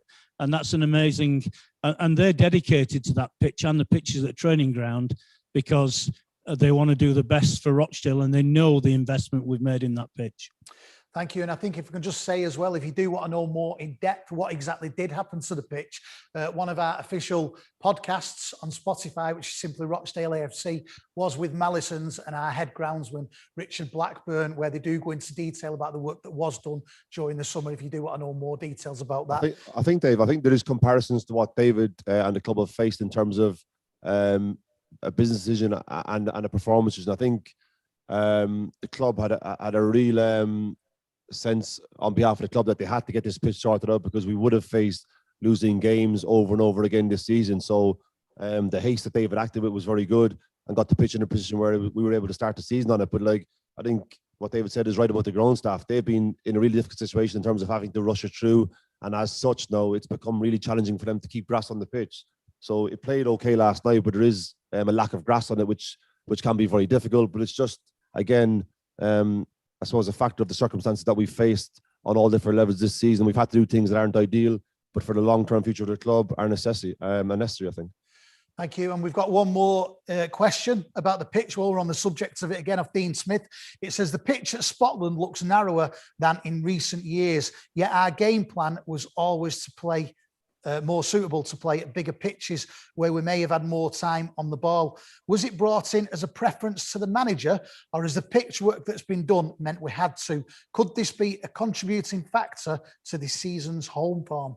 Well, I'll let Brian answer the question on home form, but it was actually a deliberate decision because in the winter of last year, we were about to lose the side of the pitch completely. Everybody who knows this club knows that since time in 1993, when the main stand, which we're in now, was opened, there is a lack of daylight gets onto the first area of the pitch. In fact, the game against Wimbledon away the other week was cancelled because Wimbledon say they have the design flaw in their new stadium where the first 25 yards of the pitch are not covered or allow sunlight to get to it. So we made a deliberate decision last year to narrow the pitch so that the games wouldn't be called off because referees wouldn't make the decision that fourth officials were being compromised by the area that they run on. So we decided to stay with that this year because, as everyone knows, we actually started the construction work very, very late. Mallinson's and our ground staff did an amazing job. We didn't play any pre-season friendlies at home. We arranged with the Football League that the first game would be away from home. The Carabao Cup, which they couldn't influence, we were drawn away to Huddersfield, and Huddersfield very kindly agreed to switch the game. But we narrowed the pitch again this year to give the new pitch every time to bed down. Yeah, I can't say it's a factor in results, Dave. I think our away form, again, I suppose on pitches that have a lot of grass and are quicker has been probably our performance has been better. But like I said, in terms of not looking to blame anybody for the budget we face, we can't blame the ground staff or the board for the pitch renovation that have had to take place. But has it hindered our style of football? Probably at different times of the season, it probably hasn't helped. But it's not a factor or an excuse I can use for our results. Hope there's a few questions answered there about the pitch. The next question, I think we're going to go back to Nick at home if we can. It's from Lee Brookfield, and he says, why are transfer fees labelled as undisclosed? And I think we can go to Nick to that one. Yeah, I can answer that. I think that's something that's been asked a couple of times in sort of recent seasons. But I think the main thing from sort of our point of view and the way we look at it is we don't want to give ourselves a competitive disadvantage. So just as an example, if you did disclose fees and, for instance, we received £1 million for a player, when we're then negotiating to buy other players and recruit other players, we're then in a position where other clubs are putting up the fees for those players because they think we've come into some money, that sort of thing. And on the same token, it can work the other way around, where if we've had to accept a low offer for somebody, which may be for somebody that's maybe out of contract, but other clubs aren't aware of that, they may think that other Rochdale players are slim pickings and bid us sort of lowball us really in terms of what price they offer for those players. So the main sort of reason is we don't want to give ourselves that competitive disadvantage by disclosing absolutely everything. There's another sort of side to it as well, is that the buying club may not want to disclose that, so we have to kind of come to negotiations and agree with them. And then also sort of going on to the finances in general, obviously as a club we're very open, and Tony's been very open in his presentation about the finances, but it is something we do have to be very careful of. We don't want to hinder ourselves as a club in terms of competing with other clubs. Thanks, Nick. The next question is from Lee Brookfield again, and he says, is it not time that we had a Dale Trust member on the board and full minutes given to those trust members from board meetings for better interaction, communication and understanding of the club's running? That's from Lee Brookfield, and I think Tony's going to answer that one. Great question. Thank you, Lee. And it's one I've pondered over the years, and there's definitely pros and cons of either proximity or distance from the board, from the trust. I've actually spoken to Cole and Murray from the trust on a number of occasions. And I think the last time I did that was on Saturday on the way up to Sunderland. I was chatting to Murray. They've thought about it long and hard as well. And they've come to the conclusion that if they cross the line and come over to, dare I say it, the dark side of the board, then they're kind of no longer just fans. They're actually part of the decision-making process. And it's even harder to hold us to account because they've almost got to hold themselves to account when they've made a decision as well. So they've come to the conclusion that they like the position as it is, particularly as now probably more than many times in past years, we actually do have regular dialogue. They know our numbers. They're in and out of the offices. David sees them on a very regular basis, sometimes on his own, sometimes with others, and we all chat. So, we tried to keep the lines of communication open. Clearly, if they were involved in some board matters, we'd have to keep some things private and confidential as well, which would make things very awkward. So I think, we're at the moment we're on with preserve the status quo. They continue to hold us to account for as much as they possibly can. And they do make things awkward for us and ask us hard questions, and we are, answer them openly and honestly. And that's the situation for now. And we're open to having a look at changing it if the need arises. Thank you, Tony. The next question we've had in off numerous fans. I think David can perhaps answer this one. Why have we continued to show faith in our management team? Well, I can answer that honestly in saying that, Nick Grinrod's just alluded to signing of loan players, and every club that I've spoken to in my time as chief executive working with Brian, whether that's Arsenal, whether it's Sheffield Wednesday, whether it's Leeds United or Manchester City, have all extolled the virtues of a very talented football man we have. And a number of players have only been allowed to come on loan to Rochdale because of Brian. And Hayden Roberts is here for a reason. Hayden Roberts is an England under-19 international. He's here because of the fact that when we brought Robert Sanchez in last year, he probably didn't look like a goalkeeper that was a year away from starting every game in a Premiership. And through Brian and our coaching staff, we've helped develop players. So it's made it easier to sign players. We've just signed two players in the transfer window, and both of them, and they're the intermediaries as they're called, or agents as I still call them, expressed a desire for them to come to this club because of Brian Barry Murphy. So we've showed a commitment to Brian because we believe he's a very, very talented coach. He's a very genuine and honest human being.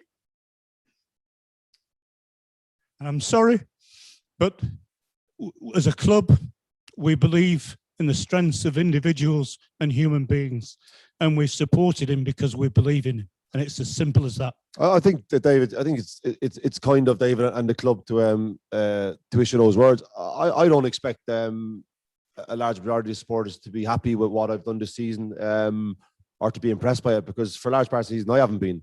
But I think the only thing I would say is on behalf of my staff and my players, always looking to work alongside the board. And one of the things that makes us the club we are is our alignment and how we're all together. And as such, I feel as if in my players and my staff defence that they have to always know the context of what we had this season. And that's why I mentioned August and what was discussed. And like our sole objective was to have a club. And I mentioned the budget only because we never asked Tony or the board for more money. We wanted to accrue that squad we did under the circumstances. And previously, our budget would always have been near the bottom, but this season it was the lowest budget. And when I said to AK about that context, he said to me, a lot of supporters won't care and they don't care. And I fully respect that right of the supporters. That's what I said last night after the game. But with that, I still feel as if they have to know the context and the circumstances that we've worked under. And that's as a whole club.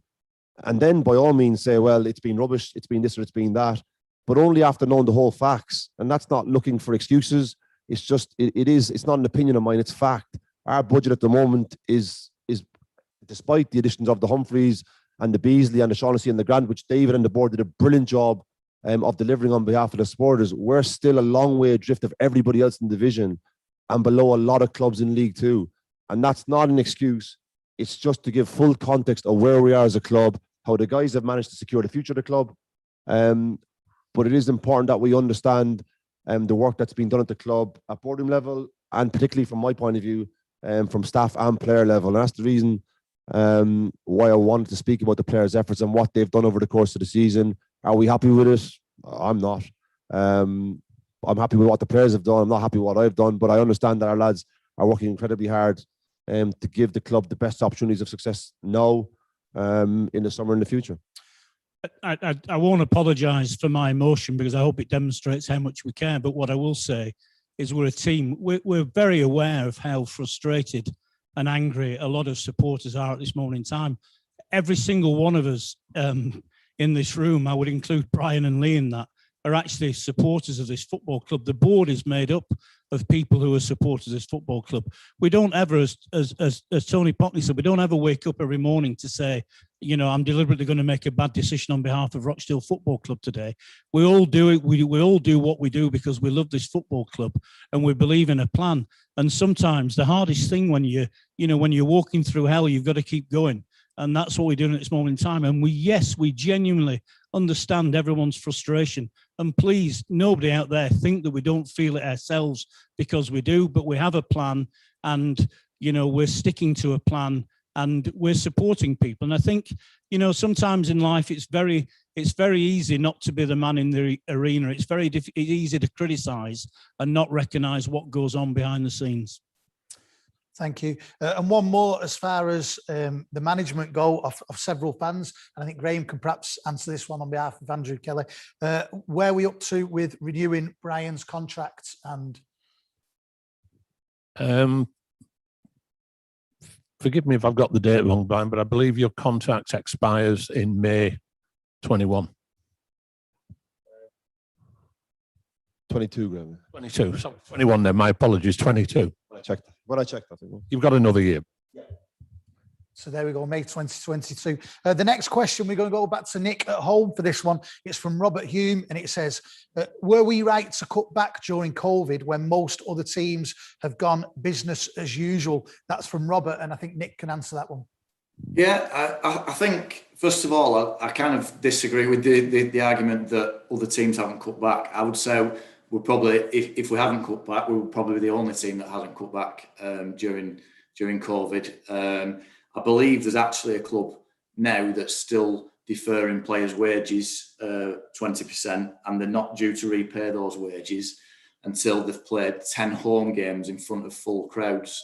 So I can guarantee we're not the only team that's made cutbacks, but they've had to be done. We've had to make sure we meet all the rules and regulations that have come in by the government and whatnot. And we've made sure that we've tried to claim, obviously, as much as we can through the furlough scheme. But as sort of David and Tony alluded to earlier, that it's nowhere near goes towards the full costs of running the club, and not even the full costs of paying wages. So we've had to make those cutbacks. They were just an absolute necessity for the club to survive. And I think David would like to... Yeah, just like to say to everybody that, whilst we're operating on the lowest budget, we've announced that we've operated since we got back into League One in 2014. You have to put that in the context of the fact that this year, until the Professional Footballers Association won a recent arbitration, that we were operating under a budget cap in League One of £2.5 million, where no club was allowed to spend more than £2.5 million. Yes, there were some exemptions to that rule, and in League Two, no club was allowed to spend more than £1.5 million. And I can actually tell you that of the 24 clubs in League Two, there are 22 clubs operating on less than £1.5 million. The people who are breaking the rules are pretty obvious, but they are coming in line, because in fairness, somebody from that club, I won't name them, but he does a lot of work on Sky, was on the same committee that I was actually asked to go on to put the budget caps in place. So you've got to put in context our playing budget in relation to everybody else. But as a complete aside, we've played 2 clubs in the last 2 games, and I've heard a story from the horse's mouth regarding a footballer that puts football into context in the mess that football has ended up in, really. And, you know, if we were to sign a contract with a player that had signed for a certain club, we wouldn't be looking at Dan Altman and Emery to invest. We'd be looking at Bill Gates to invest every bit of money he's ever made as a human being, because that's the sort of telephone numbers you're talking in League One. And the whole idea with budget caps was to actually make clubs at this level of football sustainable. And unfortunately, at this moment in time, the Professional Footballers Association have snookered that. But snooker is the operative word, because the Football League have reformed the finance committee that worked on budget caps, and we're going to come at salary cost management protocol, as it's called now, from a different angle, because what we were actually doing was not restraint of trade with footballers.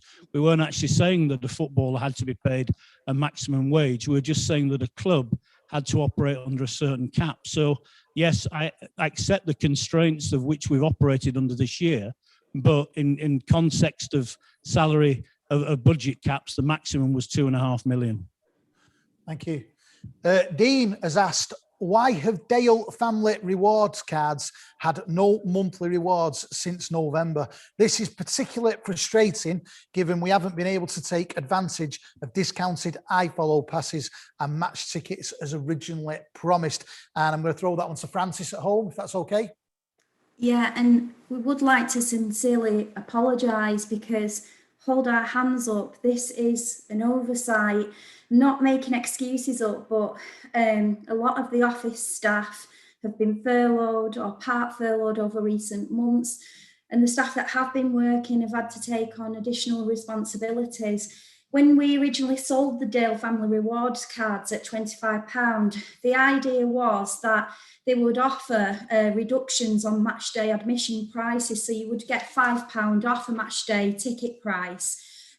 Obviously, we didn't know at the time that we wouldn't be having crowds returning to the ground, but we also wanted to offer a monthly reward.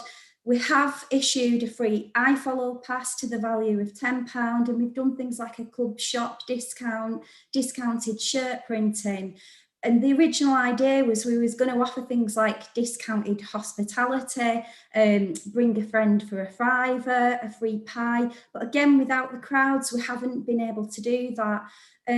So can only apologise. We are going to review this immediately and put in place rewards for the remainder of the season for the months of March, April and May. Thank you, Francis. The next question comes from Jason Lynch, and I think it's for any of the board. I'll probably start with Graham. What is the short, medium and long-term vision / future of the club in the current climate?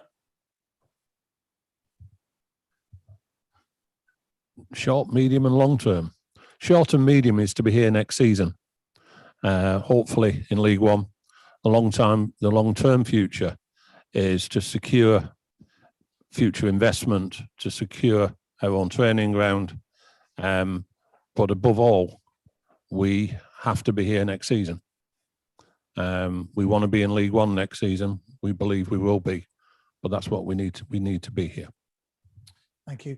The next question, we're getting quite a lot of questions in tonight, and I'm going to throw this to David, all about the role advertised as a head of football, why we're going for this option. It's a new strategy. What benefits will it bring? How many have applied and how close to an appointment are we? And we're getting quite a lot of messages, questions in about that tonight. So maybe you could just answer that as a whole. Yeah, I'll answer that in conjunction with Brian. It's a sporting director role that we've advertised for. And it's no secret that many clubs at our level of football, and remember, we are playing at an elite level of professional football in the world where we're playing it in League One. If you speak to anybody in the game who understands football, and the Germans laugh at the English and say it's no wonder that most of the Premier League managers and managers in the Championship are actually from the continent of Europe, because the continent of Europe decided 20 years ago that the English model of a manager being responsible for negotiating transfer fees, putting out the cones for training, laying down the training plan, talking to the media, doing all those activities was more than one person's responsibility.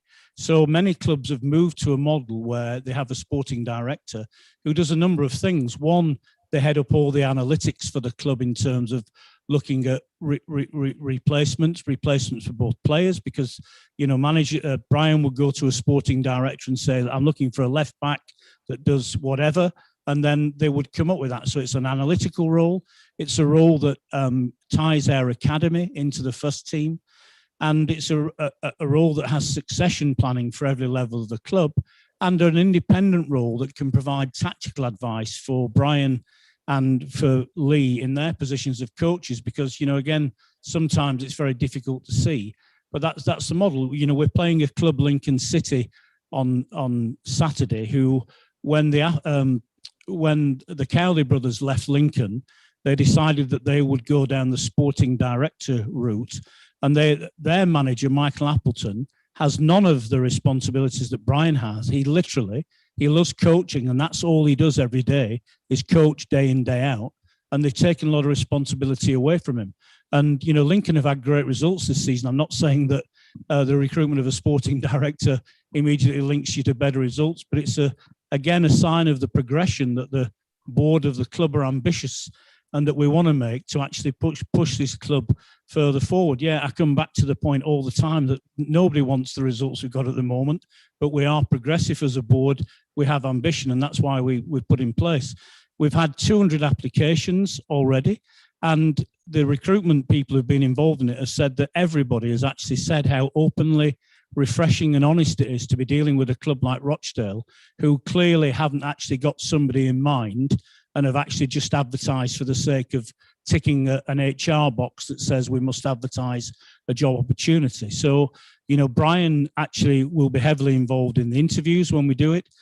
We've put the position on hold only for this moment in time because of the situation with previous chairman leaving, interim chairman, and some uncertainty about where we are. But it is a role that this club will recruit, and it's very important for the future of football at the level we play. I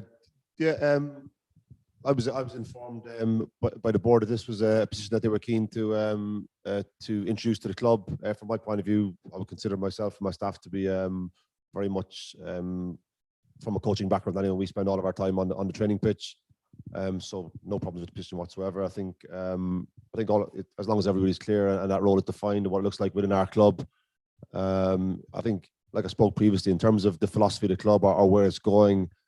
I think that has to be an overall club decision based on all the club and not just one man's interpretation of it.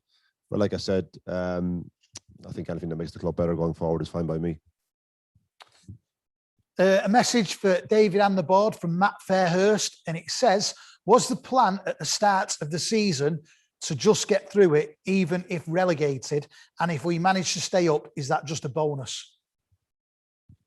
Well, I can say, you know, I hope I'd like every board member to be given the opportunity to answer this question, because the answer is a resounding no.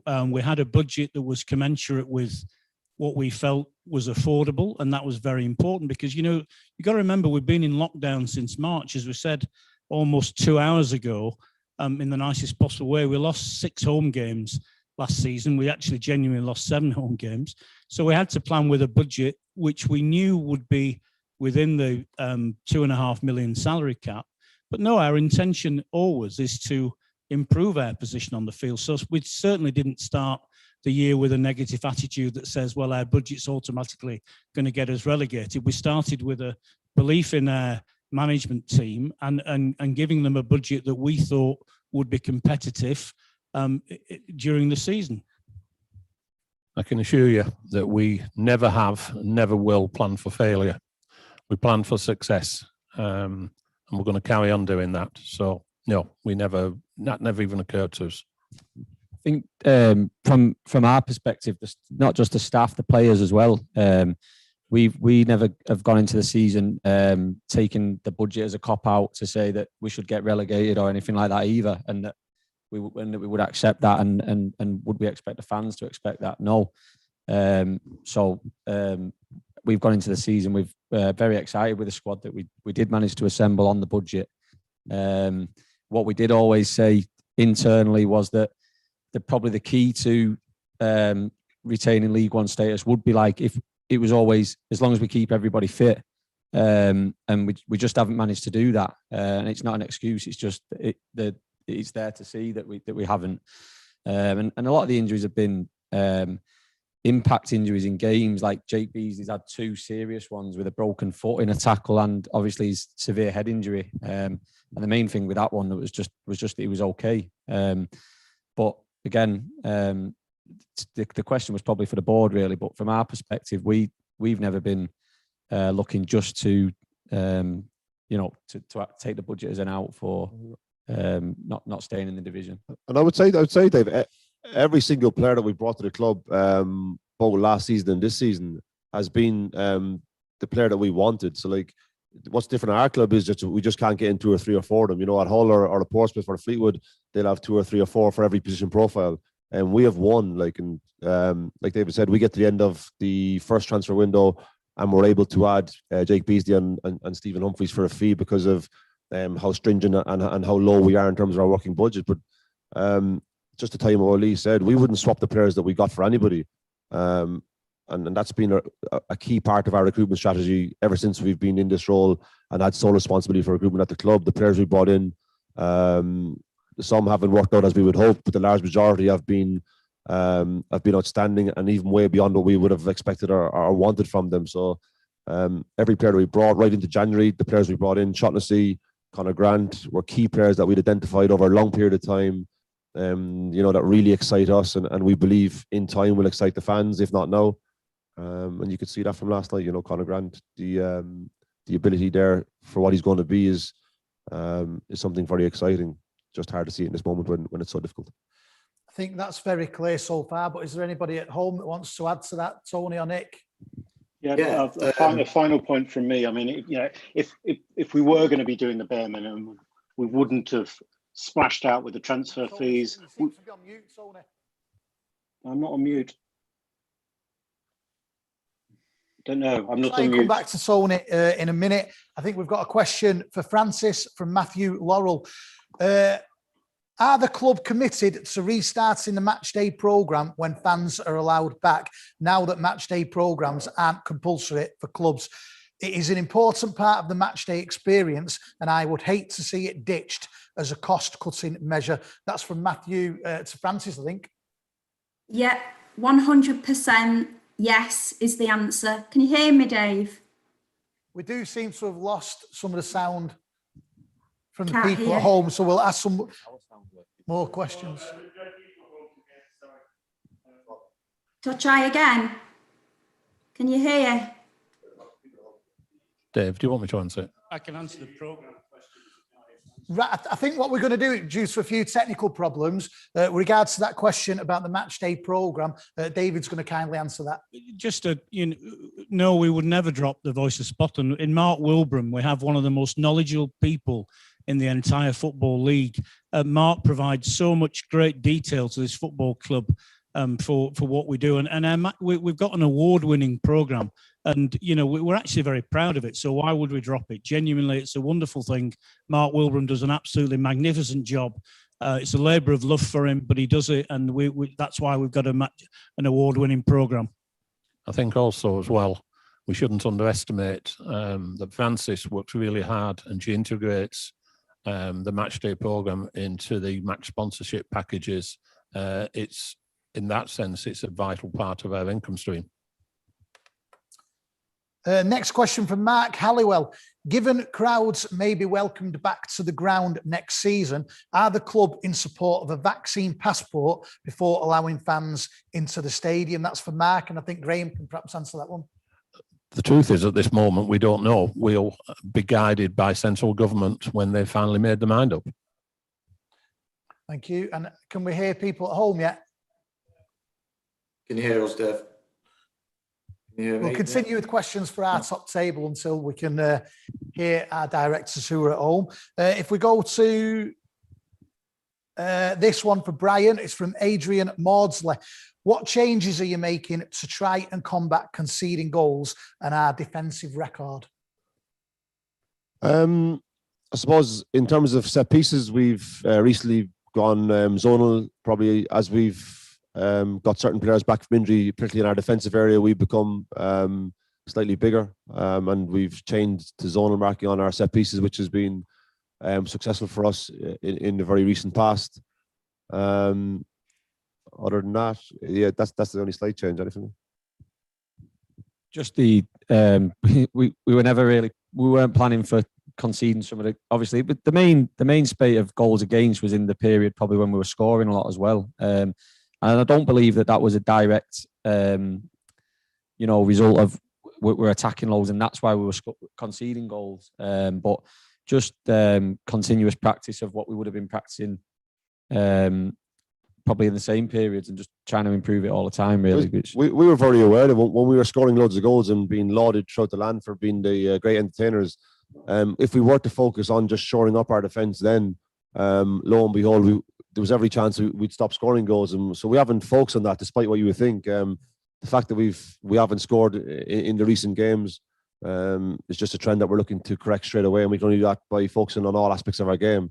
But it's, people will rightly highlight the fact that we aren't scoring goals at the moment, but we looked relatively tight and secure in recent games, and the goals we conceded in the last couple of games have been hugely disappointing from our point of view.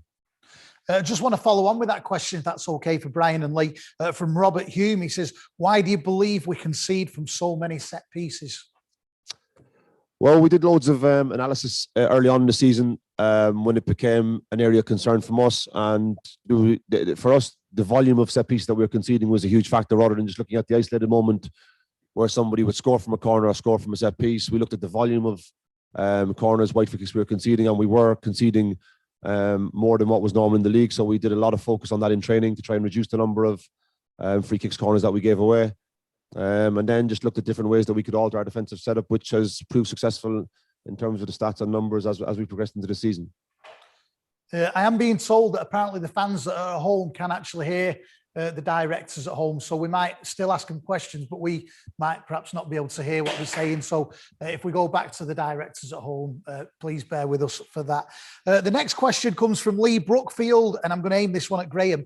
What will happen to the playing budget and transfer budget if we were to be relegated?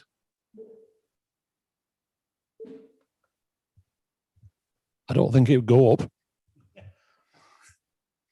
The truth is, we're always going to try to maximise the amount of money that we give to Brian. So if we were to be relegated, we're fully appreciative of the financial loss the club would incur. And the simple answer to this is that we would maximise as much as possible the money we made available to get us back up again. We're getting a lot of questions coming in tonight from the fans at home who have been emailing us, plus who have emailed us during the week saying, please, can we have an update on the injury situation? When are players likely to return? And are you confident that with the return of key players, we can escape the bottom four? We've had a lot of questions in about that. So maybe you could just give us an update on the injuries. Yeah, no problem. Stephen Dooley is back in training on Friday, so he'll be available hopefully for Saturday's game. Jake Beasley is back in training the following week, so he'll be available for the Peterborough game. Jimmy Ryan is more complicated in terms of he hasn't played since that tackle at Wigan, which has been a real worry for Jimmy. So he's looking more at a timescale of 3 to 4 weeks. Matthew Lund is improving quickly, but again, he's more in the 3-week bracket there. Jack Vale has almost come back last week, but had a slight setback before the game on Friday. But he's only a matter of days away rather than there. And Ollie Rathbone, who's obviously a significant player for us, is obviously back from suspension for Saturday's game. But yeah, we feel as if this season there's been a direct link between having all of those players available and our best performances. So that gives us great hope for the upcoming games. From our point of view, we can't focus and wait for those guys to be back fit, because this season has proved there's always something unexpected around the corner, so we have to focus on doing it now and not waiting for anybody else. And that's been a real area of focus for us recently. Stephen Peacock says, can you explain why Aaron Morley has been playing at left back? Yeah, last season, people ask us what shape we play or what is our attacking formation. And I suppose it ties in what I spoke about at the very start in terms of our way of playing. We have to be flexible in terms of our systems, of our formations. So last season, at the start of the season, we would have had no natural wingers as such in our squad because we couldn't attract them based on our budget. So we would try to get Aaron to rotate into wide areas, which would basically just allow us to get our fullbacks, Reece Darnton Davis, into really high aggressive positions and make us more aggressive. We're always conscious of the fact that we have to try and get as many players forward as possible.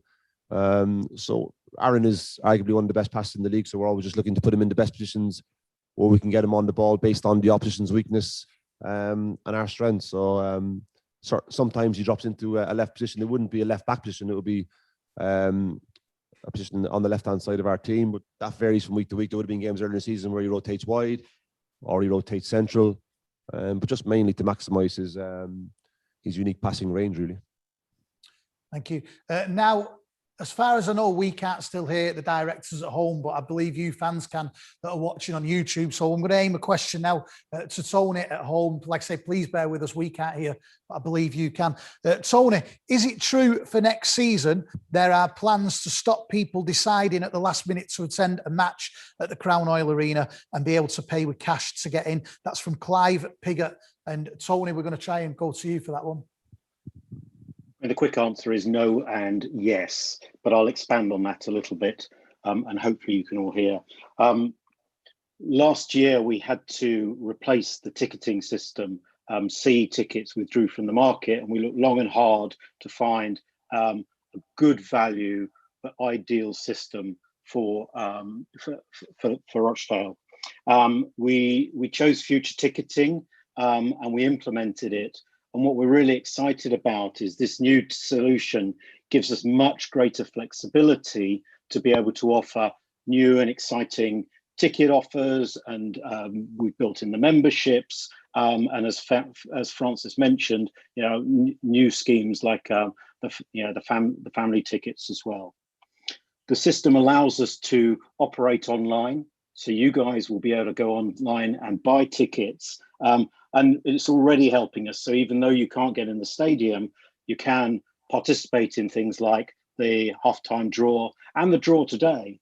So that's very exciting. And we took the opportunity to implement automatic turnstiles as well.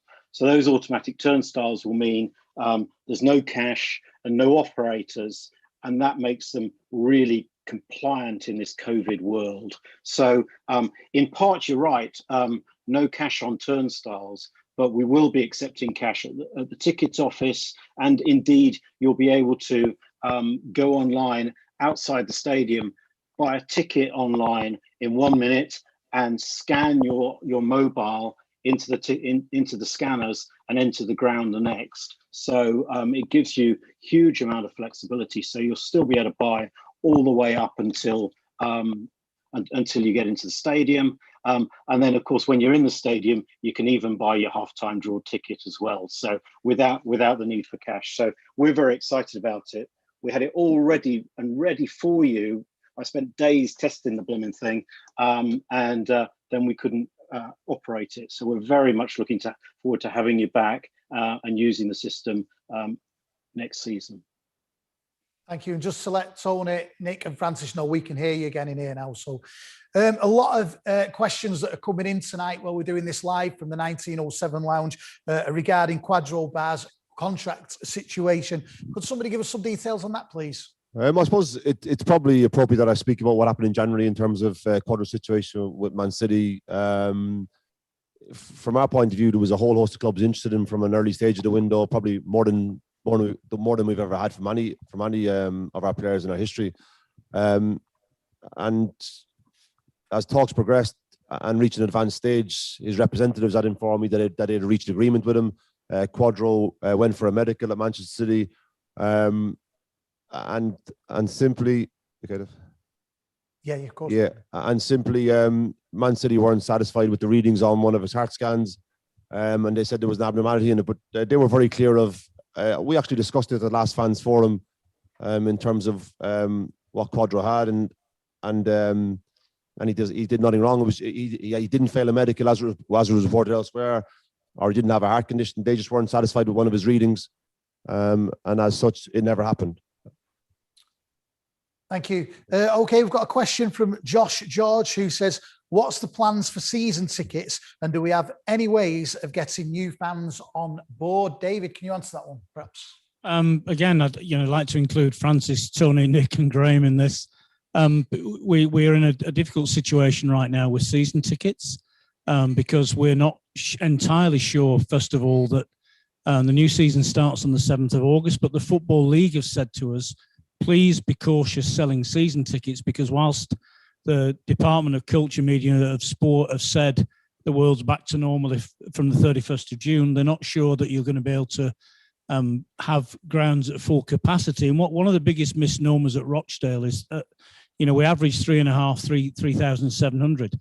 And people say, oh, you'd be okay if you're allowed 4,000 fans in because you only get 3,500. But we don't get 3,500. We get 7,000 one game and then get 2,000 on a cold November night when we're playing Wimbledon at home. So we average 3,500. So it's important to us that we can have full access, certainly for our home fans, obviously, but also to the reside stand in terms of where we've got a capacity to seat 3,500 away fans. We're very aware that every place in the UK is going through difficult times at the moment caused by COVID. There are a lot of people who literally have been furloughed now since this time last year, or virtually this time last year. We're aware that money's tight. We're aware it's a difficult town. So we've got to be very careful at how we pitch the price of season tickets. We've got to be very mindful of what league we're actually going to be playing in next season. So, we are working very, very hard at this moment in time to come up with ideas that actually help the club, because, supporters make this club and we do need your support. And, I said it at the start, Tony mentioned it, Francis mentioned it. We have an amazing group of season ticket holders at this club who have supported us. So, my colleagues at home and Graham, if they could also answer this question, but we're working on plans now for season ticket pricing, that's for sure. Thank you. Okay, one for Francis. Quite a long question now for Francis from Matthew. He says, are there any plans to restart the country exile season ticket when fans are allowed to travel back to games? Or are the club looking at some form of scheme exclusive to provide incentives for exiles? It didn't matter given no fans have been allowed, but it felt like the exile fan base has been forgotten when the country season ticket was scrapped for the start of last season. Well, yes, have I unmuted myself? Yes, sorry. We want to retain all of our fans. In previous years, we've done this country season ticket, and that was for exiled fans who live beyond a 30-mile radius of the football club. And it included 10 tickets to 10 games of choice throughout the season. And it also included a seat. Now, that was fine when in a non-COVID world, when we had a stadium capacity of 10,000. But working under the COVID restrictions, our seating plan has been reduced to just over 2,000. So we couldn't afford to offer the country season tickets this season, because we couldn't afford for those seats to be empty for half of the season. And again, I think when we looked at the Dale Family Rewards card, we had aimed that at exiled supporters, because they can pick and choose the games that they want to come to, and also receive £5 discount off the Matchday admission price. So yes, we want to look at ideas, and if there's any exiles who's got any ideas, please email them through. And also, if there is any exiles that do feel forgotten about, I would encourage you to join the Dale Supporters Trust, because they have a Trust Exiles group and they communicate regularly. And they're actually going to be sponsoring our game at the end of the month v Swindon. We're going to be doing a live Zoom chat before kick-off with some of the directors, Brian, a couple of the players. So yeah, we want to do everything we can to encourage exiles back. Thank you, Francis. We've got 2 or 3 more questions to go through that we've had in advance, and then we've had quite a lot of questions in tonight as well, which we're going to go through and touch upon things that perhaps haven't been mentioned tonight already. The next question comes from Tony Hughes, and it says, is the business model still to recruit and develop academy players initially to play in the first team and then subsequently be sold on? I think David, perhaps. Well, again, I think it's fair that other people answer the question, but it's been the philosophy of the club for since almost time immemorial. Andrew Kelly, who is not here tonight, and Andrew has been an integral part of the club in pushing the academy. And if it wasn't for Andrew Kelly, we actually wouldn't be sat in this 1907 lounge tonight, in terms of the time and effort he took persuading previous boards to stay with the academy at a time when, when Stockport County beat us at Wembley in the playoff final, they had abandoned their academy because it was costing them $250,000 a year, and Jim Gannon wanted to put it into players' wages. We didn't do that at Rochdale because of Andrew Kelly. We stayed with an academy. Lee Riley came out of our academy into the first team when Ian Bryan took in that environment. And of course, that has to be our business model, because again, we are competing at a very elite level of football. And, thanks to the development of, you've got to remember how young Luke Matheson and Dan Adshead were when they actually joined our football club. Ethan Briley is an amazing example of a young boy who's been with us from a very, very early age. And it is a dream, because he grew up as a Rochdale fan, stood on the Sandy Lane and wanted to play for the club. But he's a prime example of somebody, again, we've tied down to a 3-year contract, because we believe, I hate to use the word, but monetize. We have to monetize players eventually, because that's how we survive. Please, I'd like the other board members to comment, because it's very important that people understand that our plan, even if we had investment, would be to put more money into developing our academy. Lee, do you want to add to that? Yeah, just that's obviously the idea for all of us, to make sure that we keep bringing through players like Aaron Morley, Ethan Briley. Obviously, as long as the players are good enough, then they'll keep coming through and playing in the first team. And obviously something else we're trying to look at going forward is trying to find similar players that may have been lost from elsewhere and lost in the academy system, like a Quadro Bar, and because there's loads more of them. There's loads more of them out there. So you probably look at Crewe this season, back in League One, and probably one of the better teams in League One. Similar playing style, similar identity, I'd say, but it's probably more embedded because of the way they bring the players through the club there. The players have been used to that philosophy probably all their lives, and when we played them here, there was a really good chunk of their squad was through their academy. But that's years work really, and that squad's probably it's been nurtured and harnessed in League Two.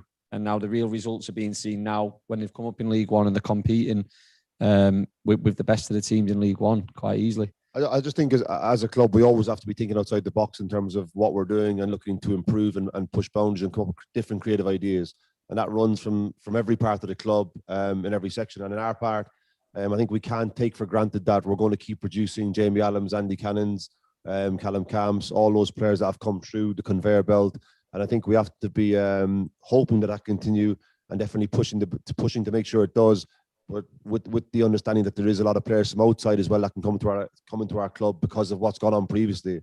So the likes of Quadro and Abram Mado's just come to the club now, are coming from other clubs but at a similar age, and we have to be looking to evolve it and combine the two. I think to make sure that we're not reliant on one stream of young player when there's a lot of players in that age bracket. 15, 16, 17 who are kind of not making it through the first phase of the academy system, but can still blossom lately. And Quadro is, I suppose, the ultimate example of that in terms of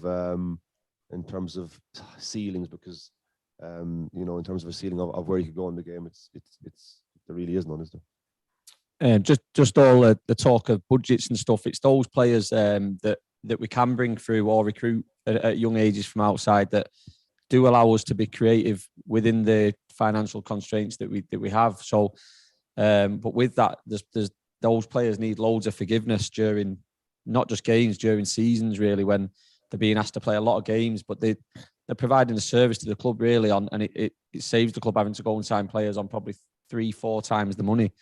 But then they need forgiveness when you're asking, like, Aaron Morley's still only, he's just turned 21, and up until Tuesday's game, I think we've played 34 league games now, and he's started all 33 and every single cup game. And again, we probably wouldn't have wanted him to have to play that many games, but he's needed to.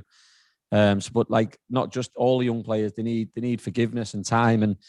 And one big belief of ours is that the things that all the young players that we bring through may seem flawed in, and what their weaknesses might be perceived to be, that you know, that's what we need to develop and make them better. We're all at Rochdale now, but if they didn't have them weaknesses, they wouldn't be at Rochdale. They'd already be at the top club. So for us, it's trying to recognise what they're really good at and get them better at the other stuff, and again, make them either first team players for Rochdale for 10 years or really good saleable assets to keep the club running that way.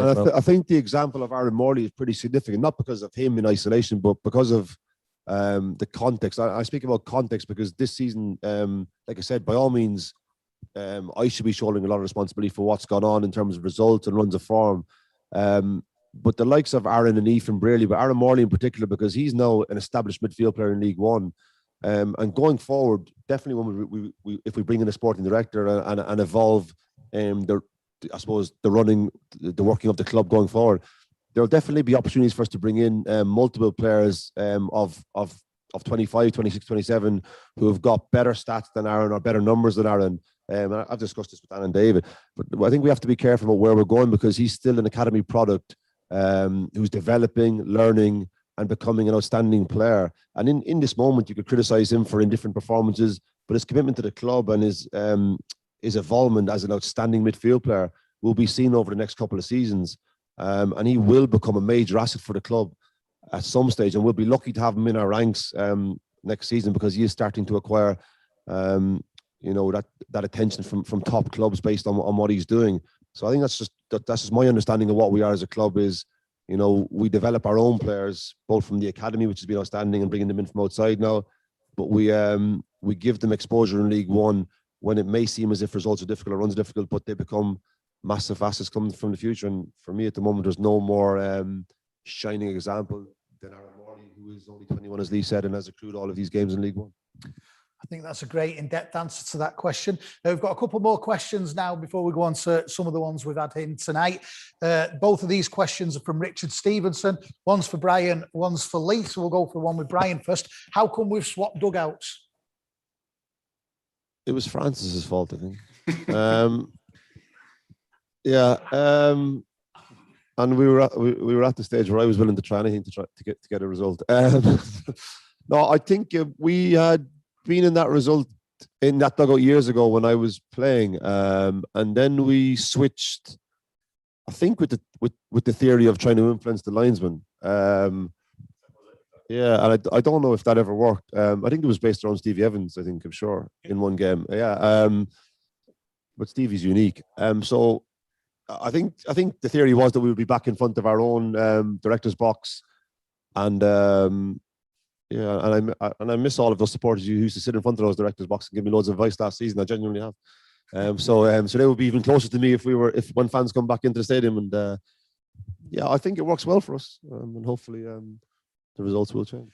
There we go, Richard. That's that one answered. And you've sent a question for Lee as well. Has it been more difficult for the players without supporters in the stadium? And he's asking you that, Lee. I think this has probably come up a few times this evening, but I think it's obvious again across not just with ourselves but across probably all the grounds in football at the moment. And I think a big we think we've played really well in some of the away games, like in some of the big stadiums as well that we've gone to and have been empty, and that's probably us going there and the teams we're playing against missing their own supporters and that providing us with an advantage. And then on the flip side, when we've played at home, it's definitely, obviously, and the players have commented on it a lot. It's definitely been a massive miss for the players not having the supporters in the ground and having that extra support there. And as I'm saying about us going away, it's clearly been able to, well, it's taken a bit of the edge off it for the teams visiting here and giving them probably a lift playing in a ground without their home supporters. And I think one thing, another thing that happened this season was with regards crowds. The day when fans were allowed back in the stadium was we went to Peterborough, and I think we were the only team that went to Peterborough with them having a crowd in the ground, and we played very poorly at Peterborough, especially in the first half, and we lost 4-1. It could have been a lot more, but then after that we never got to come back and play a game at home ourselves with our own fans in. Nobody else had to go to Peterborough and play there. So whether it had an impact on the day or not is anybody's guess, but I would say that it did, and it was just the nature of this season with all the inconsistencies that can't be controlled. But we went there, and obviously the first day back, their crowd was, albeit not full, it was right behind their team, and clearly a big lift for their players. It's a great question. And I think so far tonight, we've gone through all the questions that have been sent in throughout the week. I think we've covered absolutely everything that you did ask during the week. We've had quite a few emails in tonight, though, to ask questions. So we're going to go through some of these now with the board. Donald Moore says, in our last 9 games, we've scored 1 goal. In the previous 9 games, we scored 23. Can any of the panel put their finger on why there's been a dramatic reversal? And now, with the end in sight, have we any predictions for the next 9 games? Cheers. No, I can go. I can go. No, I think simply player availability is not an excuse, but it's a direct reason about why we have scored loads of goals when everybody's been fit, and why we have struggled to score goals when they haven't been fit. And it's been answered over and over again tonight. We have players like Jake Beasley, Matty Lund, Jack Vale, was brought in specifically to shoulder the burden if any of these players got injured. But when other clubs were recruiting 2 or 3 or 4 or 5 of these players, we were recruiting 1 or 2. So when they're missing, we have to be really creative and try and find solutions. But it isn't always easy. But in the last few games, we've created as many chances. We didn't against Hull, but we did against Sunderland and against Shrewsbury, as we did in loads of those games where we were scoring loads of goals. And that's been backed up by Dan's numbers and our stats, but we just haven't scored. But I think that's a result of the tension and the anxiety in the players, because they'll be fully aware, despite trying to protect them, of those stats that you've just used. But that'll only change by getting in the same position that we did last night and trying to put it right as soon as possible. The next question is a two-sided question from Ian Murray. And he says, what do the management team think has been the biggest reason we're struggling, and what is being done to correct it? But what do you think has been the most positive and encouraging thing about us this season? I would say our ability to score goals, because I think in the moment, whenever you're in a run like ours, I suppose the most obvious thing will be thrown at you. And at the moment is that we're not scoring any goals and we're not winning any home games. But over the course of the season, we've proved that we can score goals. And if you look right back to the summer, to lose the likes of Callum Camps, Ian Henderson, again, due to nothing that we can control from a club, because we just couldn't keep those players at the club. There was always going to be huge question marks about where the goals would come from. But at different stages of the season, we've been right at the top of the goal scoring charts. Obviously, at a critical stage of the season, we've gone dry and we haven't been scoring. But we know what we have to do from a team point of view. It's just about getting the players back in the forward areas as soon as possible and getting as many players in the box as we've done all season. That's a key part of what we've done from a training program point of view, and what the players did from a very early stage of pre-season. We practiced to get players in the box to score goals, and that was a communal effort.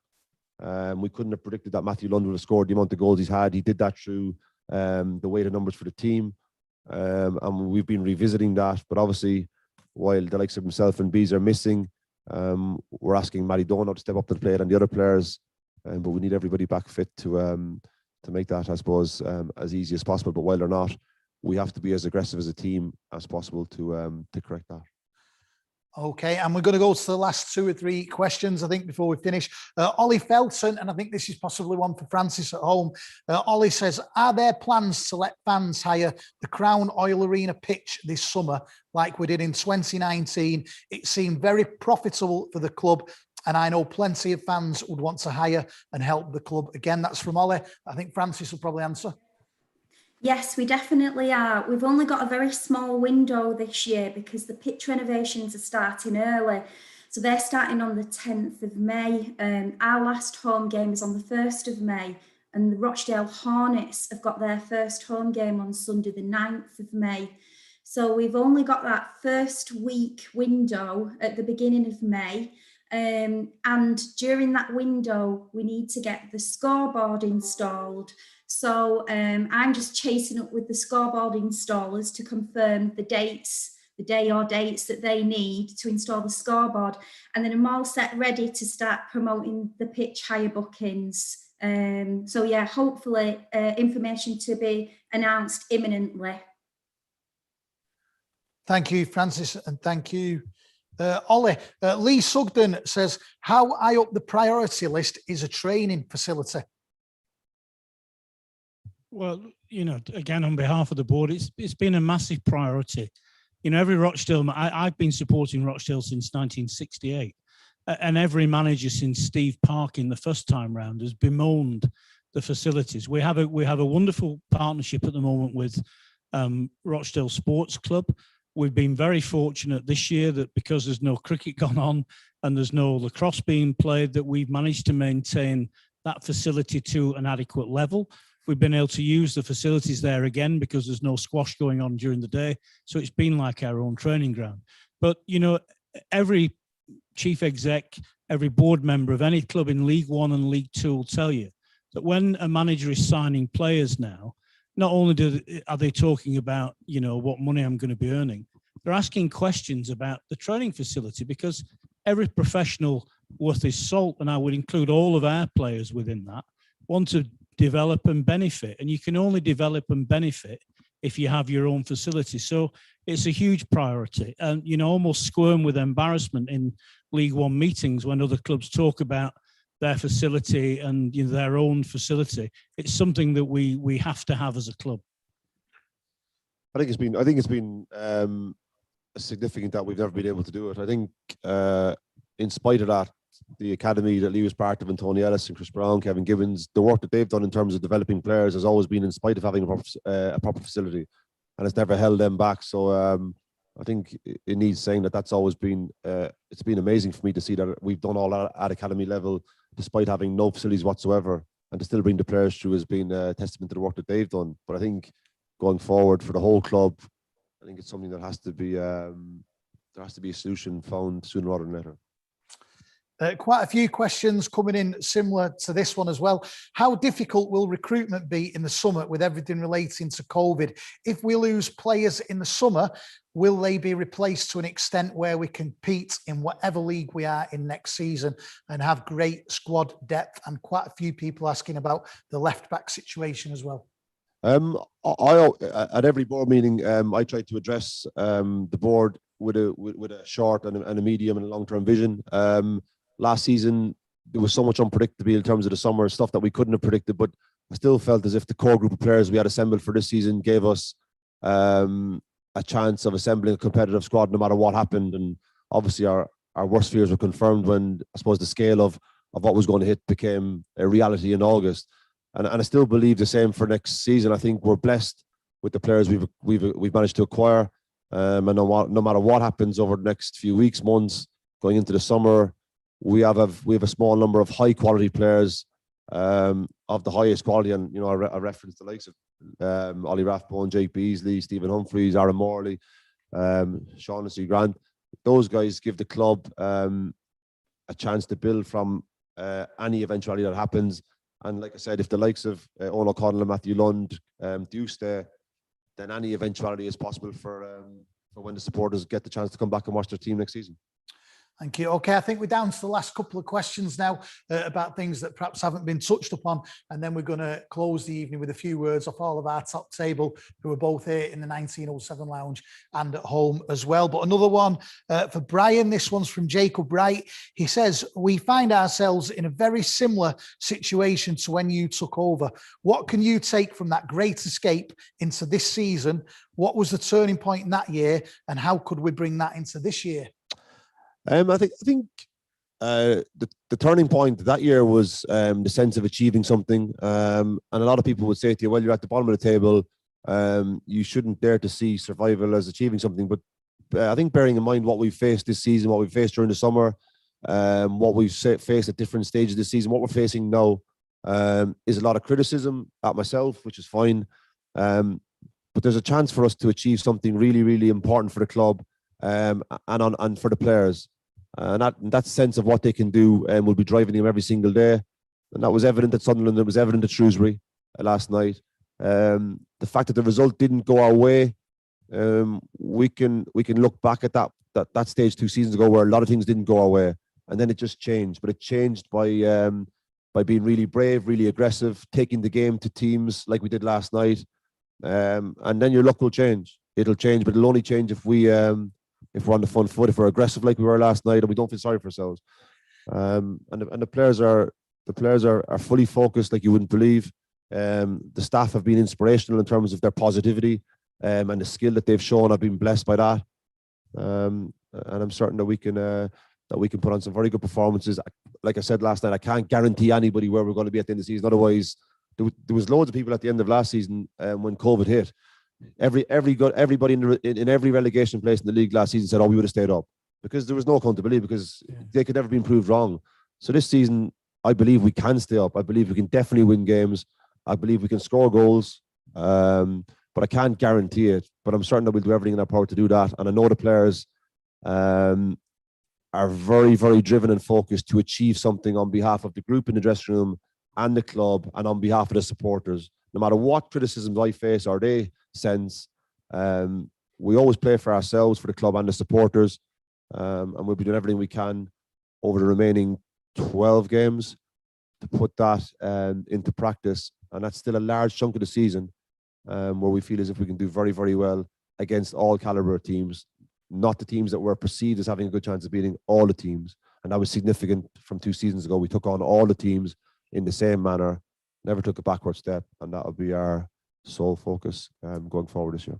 Thank you. Okay, we're going to have one more question before we have some closing words off all of our top table tonight, off Dominic Riddles. And Dominic says, what is the plan and ambition for the club next season, whether in League One or League Two? And what is the plan and ambition for the club, both on and off the field, over the next 5 years? Don't know who'd like to answer that one. In terms of next season, whatever league we find ourselves in, it is to compete, to be successful. In terms of the next 5 years, we, as David has explained already, we have a vision of where we can go with our AFC. Yes, this year, the last period has been very, very difficult, but we still believe, as Brian says, that we can do this. We still believe we can be successful. We still believe that we can take our AFC to heights of success that it's never seen. We've had so many questions in over the last week, and tonight we've spent an hour longer than we have done in the past answering everyone's questions. So we really do hope you've got out of tonight what you want. Before we finish tonight, though, we're going to go around all of our top table, both here with me at Rochdale Football Club and at home as well, just for a few final closing words. So I think if we start with perhaps the directors at home, if we could start with you, Director Tony Pockney, just a few closing words. Yeah, I think the only thing I'd say is that football is there for the fans, for you guys, and if it's not live, it's just not the same. Can't wait to see you back next season and for you to cheer us on to success. Thank you. I think Tony speaks on behalf of everybody at the club as well. Director Nick Grinrod. Yeah, I just want to kind of echo what Tony said there. It'd be fantastic to have fans back. But also, just to let everybody know that I think one question always levelled at the board is about a lack of ambition. I've been a Rochdale fan all my life. I'm not the oldest, but my dad was a Rochdale fan. His ashes were scattered under Rochdale football pitch. They're probably not there now, given the renovations. But I would love nothing better than to see Rochdale competing in the Championship with the likes of the Nottingham Forest, Sheffield Wednesdays of this world. It'd be absolutely amazing. I've actually got ambitions that one day I'll be a director of this club when that happens, and the sooner the better. So it's not just ambition. Obviously, Graham and I are saying about survival in League One and whether it be success in League Two, success in League One. I actually want to see success in League One. So if we stay in League One next year, I want to see us challenging. I might be unrealistic, but I want to see an effort for promotion or to finish high up as we can. And the same for all of the fans. I think that goes for everybody. Just quickly touching back on the academy, it is always our philosophy to bring through players and sell them on as a selling club. But what we do is we want to reinvest that to make us a better club. The likes of JP's that we've spent money on this season and Stephen Humphreys, it's actually to improve us as well. So it's not just keeping survival of the club, it's about improving the club going forward, and we're all for that as a board. Thank you, Director Nick Grinrod. Francis Fielding, our Executive Director and Sales and Marketing Manager. Yeah, I would just like to say thank you. Thank you to all the fans and the sponsors for all of your support. And I can't wait to see you all back next season. And secondly, I'd just like to send my very best wishes to Andrew Kelly. We all absolutely love you to bits at the football club, and we hope that you're feeling better soon and can't wait to see you back at the club. Thank you, Francis. And here at Rochdale Football Club with me tonight, first team coach Lee Riley. Just echo what's already been said, and thank everybody for the support this season so far, and the players and ourselves. The club will be doing our best for the remainder of the season to obviously stay in the league, and we can't guarantee any outcomes. All we can guarantee is that we'll give our very best, and the players definitely will, and just give the players all the support that we can for the remainder of the season, and it's massively appreciated by all of them. Thanks, Lee. Director and Chief Executive David Bottomley. Just before I thank all of you, the fans, I just want to say thank you to the staff at the club. People like Jan Marsh, our ticket officer, Anne, who's here tonight, who runs the 1907 Lounge, Kevin Lowe, our stadium manager, Richard Blackburn, our head groundsman, David Smith-Markle retail. The staff here have gone through an amazing 12 months, including yourself and our media team, where you've never really known from 1 minute to the next what's happening.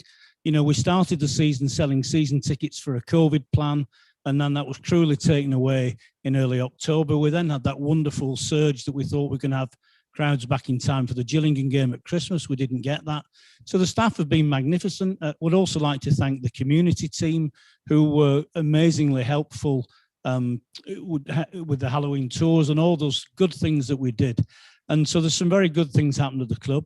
I know tonight, because I've been a Rochdale fan myself for 50 years. Brian, can we have a few words from Brian, our first team? I'll finish. Oh, but, we'll never please anybody. Sorry for getting emotional. I know we won't please everybody tonight. There will still be people who doubt. But what I hope you take from this is that the people at this club really care. The people running this club really care about the club. We care as much as everybody does about results on the field. We care about the future of the club. Leanne, we got an email from a journalist who's been around the football world for a long, long time, who's been both in print media, radio and television. And he sent a wonderful email to me praising the club as being the best club he goes to in the entire football league, including the Premiership, for the warmth of the welcome and from the way that we make people feel at Spotland, at the Crown Oil Arena. So whatever desire we have for the club, I would always desire that we give people that welcome, and that, whatever we face, let's get behind the team, let's give them some support. I know we're never going to please everybody this evening, but, on behalf of all of us here, thanks for, sending the questions in. And thanks for caring so much about the club, because if you all didn't care so much, we actually wouldn't be here and we wouldn't be motivated to do our jobs. And every single member of the board, whether you like myself or Francis, who actually work for the club as well, are completely motivated for the future and the future stability, and not only the stability, the development of this club into something that we all want to be. And nobody could have predicted, even on the 23rd of March or the 6th of March last year, when we turned the lights off after the Rotherham game, who could have predicted what we've gone through in the last 12 months? So to all the supporters out there, you deserve a massive round of applause, because it must have been very difficult to have watched the team but solely on iFollow, solely electronically, and watching the game on television is never the same as being live. So just thank you to all of you, and a big thank you from me personally. And, you know, just we're all mindful of comments on social media, but, you know, they can be misconstrued the wrong way. And please, people, just think sometimes that not everybody has the right of reply. Thank you, David. I think something that all the team at Rochdale Football Club are very proud of, the work ethic of the team ethic, and of course the reputation we have as well. First team manager, Brian Barry Murphy. I just want to say a huge thank you to all the supporters, despite the criticisms from social media. I'm not active on there, so I'm not aware of it. I would say the highlight for me over the last couple of seasons has been loads of the banter with supporters and the ways we can improve the team, and extra help from the coaching from the stands, and all that kind of stuff has been missed this season. All I wanted to get across last night and tonight was really to make it clear about the circumstances that we have faced, not excuses, just the different challenges we faced this season from a footballing side of things, and the conditions that we have worked under. And if the supporters don't want to hear about that and they want to say League One is the same for everybody else, and everyone's faced the same circumstances, then we're not. You know, ours have been really difficult and challenging. It's not an excuse, but it's what we've faced. And if the supporters don't care about that and they want to judge us purely based on what we see every week, then that's fine. But I just wanted to get across a balanced understanding of what the staff and the players have faced all season. But with that, any criticisms or suggestions of what we can do better have been relayed to me in person. Have been brilliant. They've been with humour, sometimes with anger, sometimes with passion.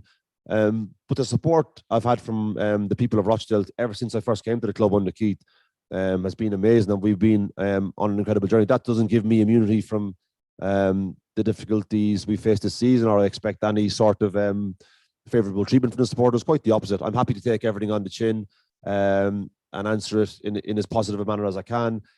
That's not to be mistaken for me enjoying the situation or feeling comfortable with it. Completely the opposite. But my staff and the players are doing everything possible to turn that around on behalf of the supporters, and our overall aim is always to give them something to look forward to when they come back. And even though it may not seem like that at the moment, it will be in the future. And I'd just like to say the very, very best to Andrew Kelly, who we are thinking about.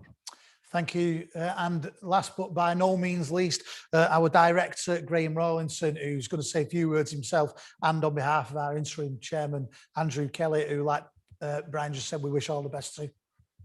Yeah, thank you. I know Andrew wanted to be here, certainly up until yesterday, in spite of his family and his doctors, he was going to be here.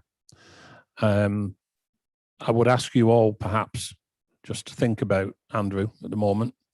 As we all know, he's too awkward to go under, so he will be back with us. I have to tell you, I don't even know now, 50 odd years in here. We have an amazing group of people at this club, from the players to the staff. We're all utterly committed. We have an amazing group of fans who turn up, frankly, when most others wouldn't. We know that you're hurting, because we're hurting as well. But we will overcome. And I truly believe that we will be better. We will overcome. And I truly believe the best is yet to come. We have a plan. We're going to stick to the plan. And I believe it will work. And in terms of all the directors, I couldn't say anything better than anything they have said. And thank you for putting up with us. Thank you for listening to us. And we'll see you soon, hopefully in the Crown Oil Arena. Thank you, Graham. And just to echo what everyone said tonight, thank you to all the fans who have got involved tonight, who've watched and who have continued to support the club as well. And we all wish Andrew Kelly all the very, very best. This Saturday, we are away at Lincoln. It's been said about how important iFollow is for funds coming into the club. You can get your iFollow passes now on the official website, rochdaleafc.co.uk. So we're away at Lincoln City on Saturday. And also just to let you know, in the club shop, there's a big sale on there at the moment, and there's loads of stuff there for Mother's Day as well. All the information about everything is on the official website, which is rochdaleafc.co.uk. A massive thank you to Greg and Leanne, the media team, for making sure we got all your messages tonight, and also to Sam and his crew from Zen Internet for making sure it looked good, it all worked, and of course for sponsoring it tonight. But from all of us at Rochdale Football Club, thank you and good night.